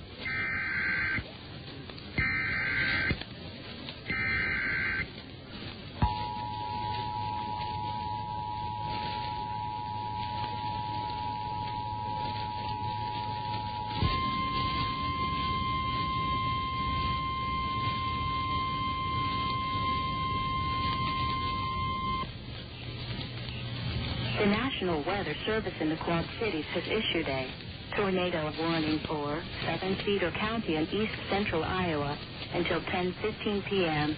At 9:07 p.m., National Weather Service Doppler radar indicated a tornado 19 miles southwest of Bennett, or about 12 miles east of Iowa City, moving east at 65 miles an hour. The tornado is expected to be near Lime City by 9:15 p.m., 6 miles south of Sunbury by 9:25 p.m. This includes Interstate 80 in Iowa between mile markers 255 and 277. The safest place to be in a tornado is in a basement or interior room or hallway on the lowest floor of a building. Abandon a mobile home or vehicle immediately for a more substantial shelter. If no safe shelter is available, move to a ditch or low spot and cover your head with your hands. Tornadoes at night are difficult to see and are especially dangerous. A severe thunderstorm watch remains in effect until midnight Central Daylight Time Friday morning for eastern Iowa and northwest Illinois. A severe thunderstorm watch also remains in effect until 3 a.m. Friday morning for northwestern Illinois. Repeating, a tornado warning has been issued until 10:15 p.m. for Cedar County, Iowa.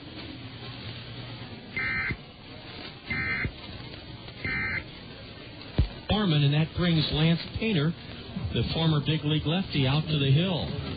PRC is proud to support the communities where their employees live and work, and this season, PRC's Community Care will be bringing food home to our community every time the Kernels belt a home run. It's PRC's Community Care Home Runs for the Hungry, an initiative to help reduce hunger in our community.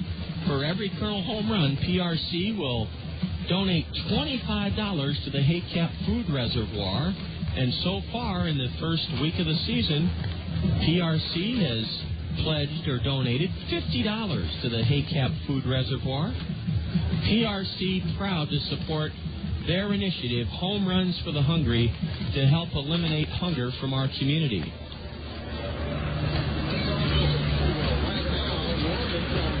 Well, Warner Madrigal could sew this one up for the Kernels with a big blow. With 2 outs, he fouls one over the backstop, strike one. When we arrived here earlier this afternoon, it was very dark and overcast. But then once game time rolled around, the sun was shining brightly. Madrigal holds his wand up like a Roman candle and tips one foul behind the plate, and it's 0-2 to the Colonel right fielder. Warner had one of the biggest blows in this game, with the Kernels ahead 1-0 in the first inning, and the bases loaded. He ripped a 2-run single into center field to make it 3-0. Singled his next time up and scored.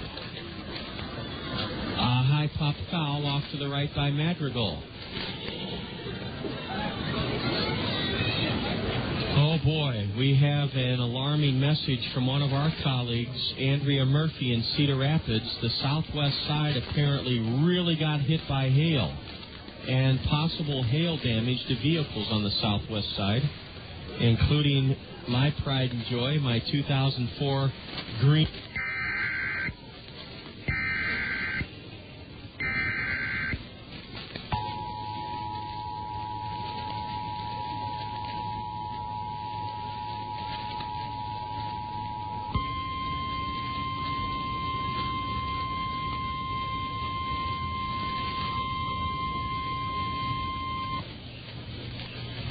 The National Weather Service in the Quad Cities has issued a severe thunderstorm warning for northern Benton County and east central Iowa until 10:15 p.m.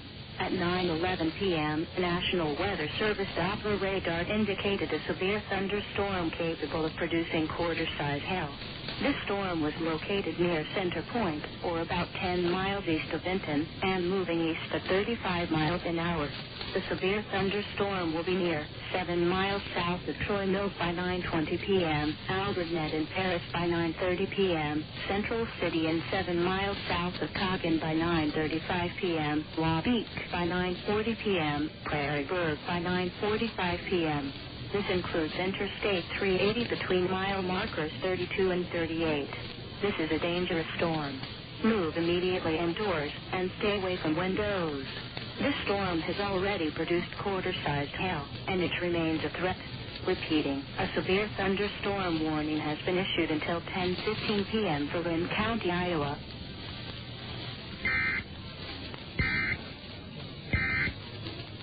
New location on 7th Street Southwest.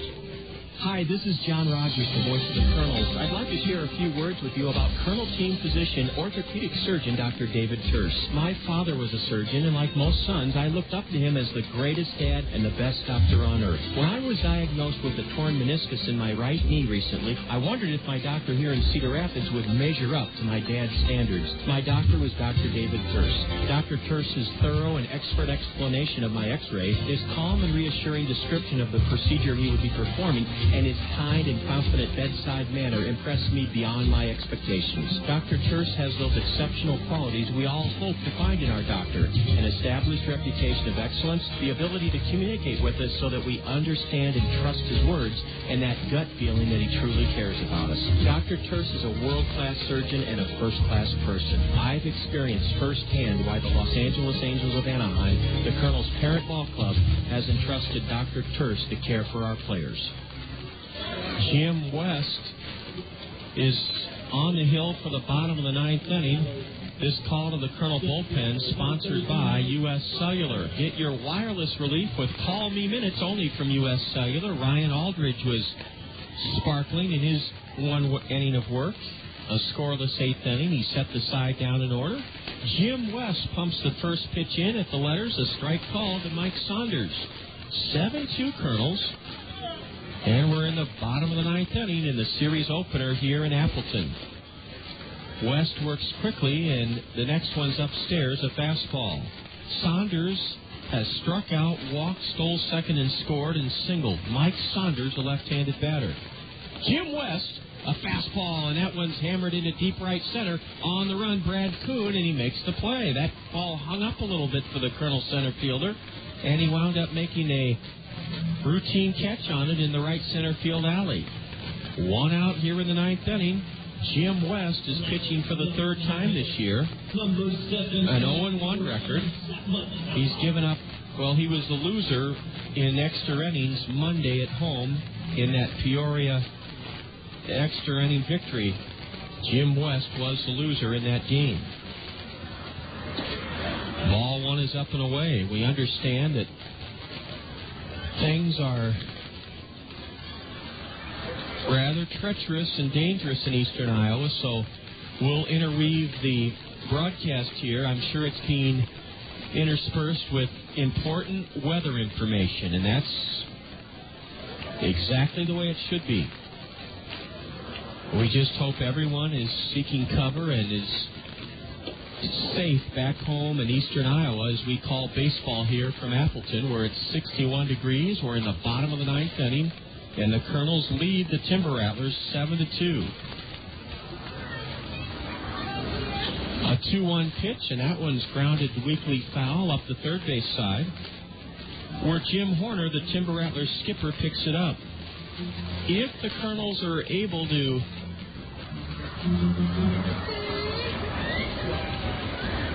protect this 7-2 lead, it would be their third win in succession and vault them into a 500 record at 4-4. A breaking pitch is tapped to the left side, cut off by Travis Schlicting, who throws the batter out. Travis Schlicting made a fine play as he charged in and to his left, cut in front of Heinle Stacia. You're always supposed to do that. A third baseman, if he can get to anything, he does. And Schlicting gets his man on a 5-3 putout. Now Jeff flagged the batter, 2 out, nobody on, bottom of the ninth inning as Jim West tries to get Jeff flagged. Ball 1 is upstairs. 7-2 Kernels, series opener here in Appleton.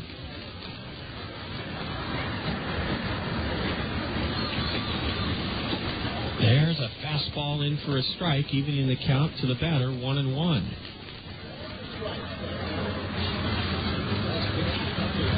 Jim West is working from the stretch with nobody on and 2 out, and a fastball stays high and tight. Ball 2 to Jeff Flagg, F-L-A-I-G. 1 for 3 tonight. His last time up, he hit into a triple play. Swinging a foul whistle to the backstop. It ricochets all the way back to the base of the hill.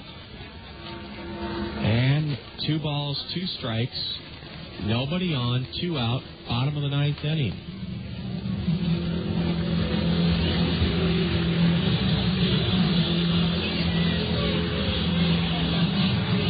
Right now, this game is 2 hours and 44 minutes long.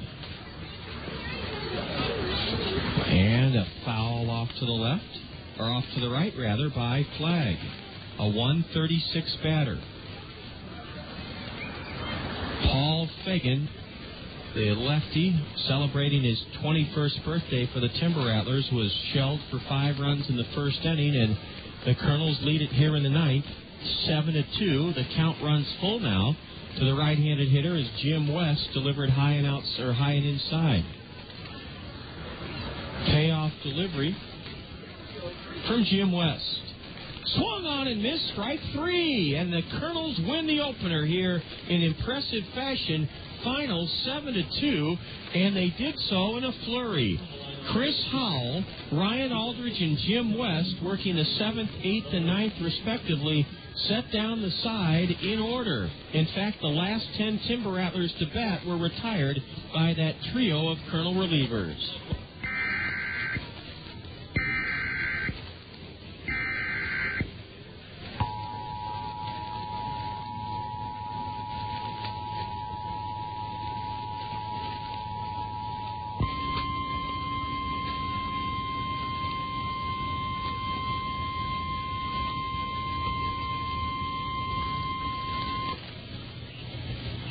The National Weather Service in the Quad Cities has issued a severe thunderstorm warning for northern Jones County and east central Iowa until 10:30 p.m.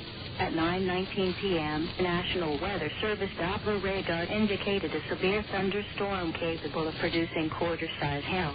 This storm was located 11 miles northwest of Langworthy, or about 12 miles northwest of Anamosa, and moving east at 65 miles an hour.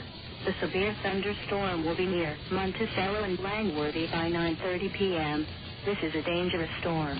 Move immediately indoors and stay away from windows. Repeating, a severe thunderstorm warning has been issued until 10:30 p.m. for Jones County, Iowa.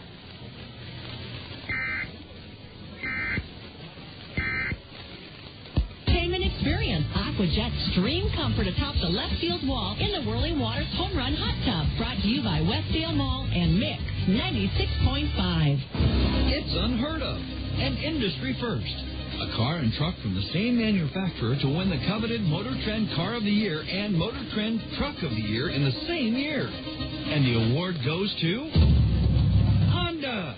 Yes, the 2006 Honda Civic wins the Motor Trend Car of the Year, and the 2006 Honda Ridgeline wins for Motor Trend Truck of the Year. And you can find them both at Randy Kiel Honda on Center Point Road Northeast.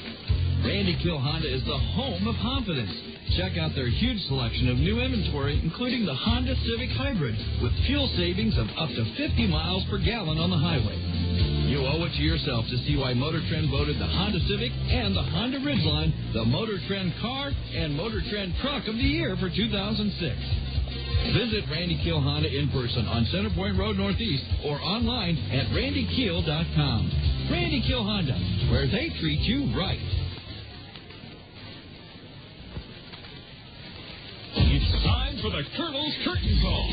Now, with a game recap, a complete look at the State Farm scoreboard, and a look ahead to upcoming action, let's rejoin the voice of the Kernels, John Rogers. Well, thank you. This is John Rogers at Fox City Stadium in Appleton, where the Kernels have reeled to their third straight victory, 7-2 in the series opener here on Easter weekend over the Wisconsin Timber Rattlers. Thanks for being with us here on the Kernel Radio Network. I understand we've had some very bad weather in eastern Iowa, including thunderstorms and hail, and we hope everybody's safe and sound as we broadcast here from Wisconsin. The Kernels sent 9 men to the plate in the first inning against 21-year-old lefty Paul Fagan, and they scored 5 runs in the very first inning. With the bases loaded and nobody out, Travis Schlicting, or with the bases loaded and 1 out rather, Travis Schlicting was hit by a pitch. Well, let's retrace that. With the bases loaded and nobody out, the Kernel cleanup batter Travis Schlicting was struck by a pitch from Paul Fagan, and that's how the Kernels scored their first run. Later in the inning, with the bases loaded, Warner Madrigal drilled a 2-run single into center to make it 3-0, and then with 2 out, Brett Martinez, a huge 2-out, 2-run single to plate a pair, and the Kernels were off in grand fashion 5-0 after 1 half inning. Kelly Shear made his second start of the season for the Kernels tonight, and the lefty went 4 innings, allowed the only 2 runs of the game for the Timber Rattlers in the 4th inning, with 2 out, an RBI single by Eddie Hernandez, and then a Jeffrey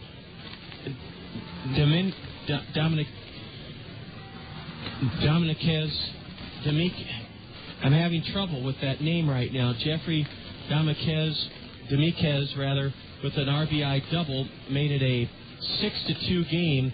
And then a big play in that 4th inning ended the inning. A third straight hit by Ron Garth, and Jeffrey Dominguez was thrown out at home plate to squelch that rally.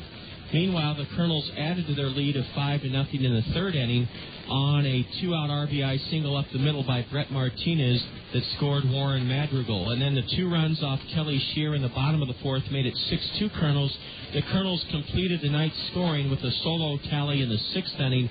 That came off of left-hander Raleigh Gibson, and it was a wild pitch by Raleigh Gibson that allowed Brett Martinez to score from third and make it a 7-2 game. The Kernels got shutout relief from Chris Howell, 3 innings, Ryan Aldridge, 1 inning, and Jim West worked the bottom of the 9th. And the last 10 batters for Wisconsin were set down in this game by Howell, Aldridge, and West in succession. And the Kernels win at 7-2, out-hitting the Timber Rattlers 9-7. Neither club made an error. The Kernels stranded 8, and the Timber Rattlers left 5 aboard. Winning pitcher Chris Howell, he's 1-0. The loser was the starter Paul Fagan for Wisconsin. He's 0-1.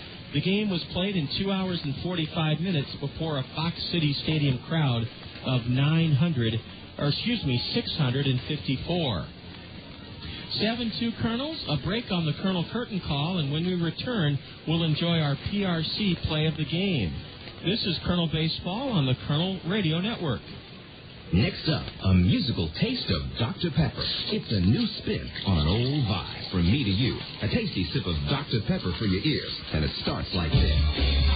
I'm a pepper, he's a pepper, she's a pepper, we're a pepper, wouldn't you like to be a pepper? Now that's cool, but pepper is a little better. So let's slide in a taste of this.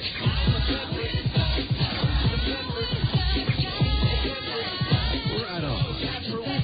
But there's still more to it. I mean, there's nothing like it, because every sip is a kick and mash up of 23 different flavors. So for the true taste of Dr. Pepper, we dial it up even more.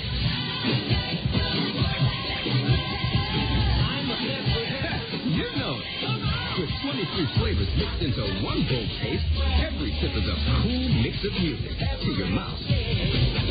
Dr. Pepper, there's more to it.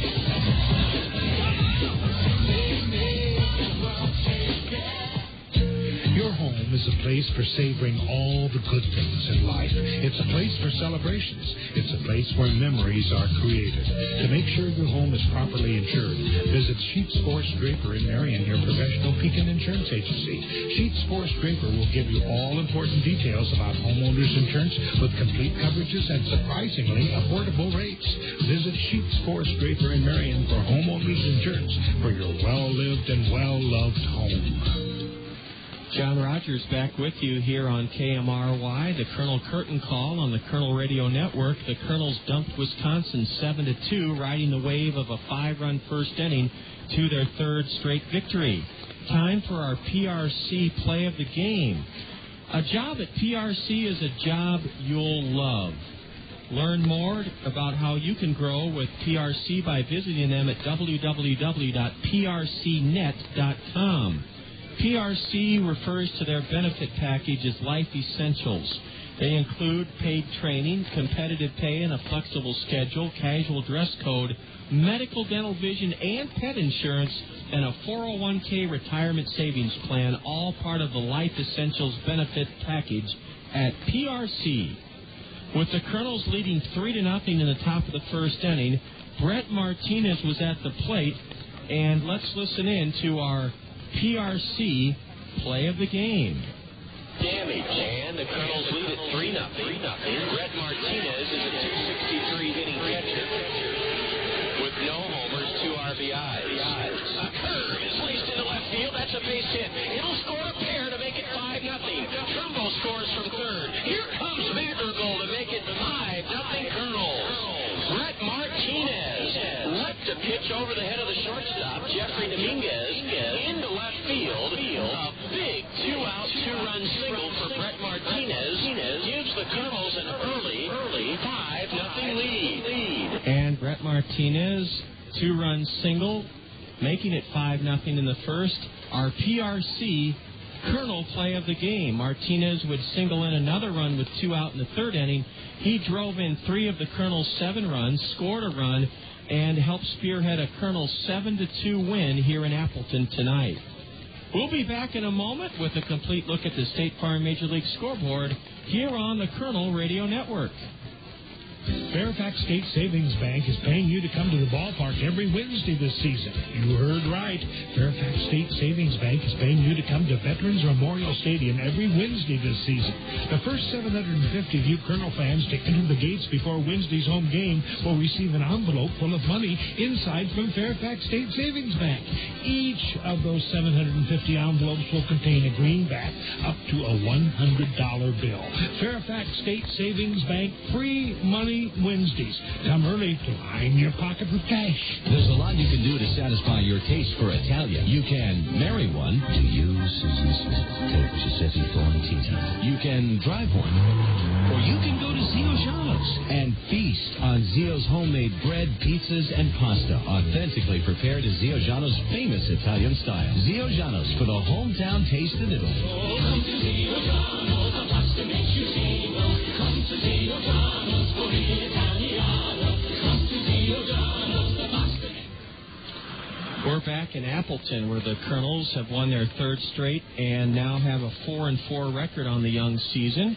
Time on the Colonel Curtin call to check all the scores in the major leagues on the State Farm Major League Scoreboard. It's brought to you by State Farm Insurance agents Brad Dunn, Al Shetler, Dale Thompson, and Lanny Peterson. There were a lot of ball games. Excuse me, and I'm sure Lanny's listening, and it's happened twice now. The State Farm Major League Scoreboard brought to you by State Farm Insurance agents Gary Shubat, Al Shetler, Brad Dunn, and Dale Thompson. Let's start with action from this afternoon on the State Farm Major League Scoreboard. In the National League, a couple of 13-run victories. One by the Dodgers as they trampled the Pirates at PNC Park, 13-5. At RFK Stadium, the Mets dismantled the Nationals 13-4. It was Florida 9 and San Diego 2 this afternoon in Miami. Cincinnati whipped the Cubs at Wrigley 8-3 today, and at the new Busch Stadium in St. Louis, the Brewers in 11 innings sunk the Cardinals 4-3.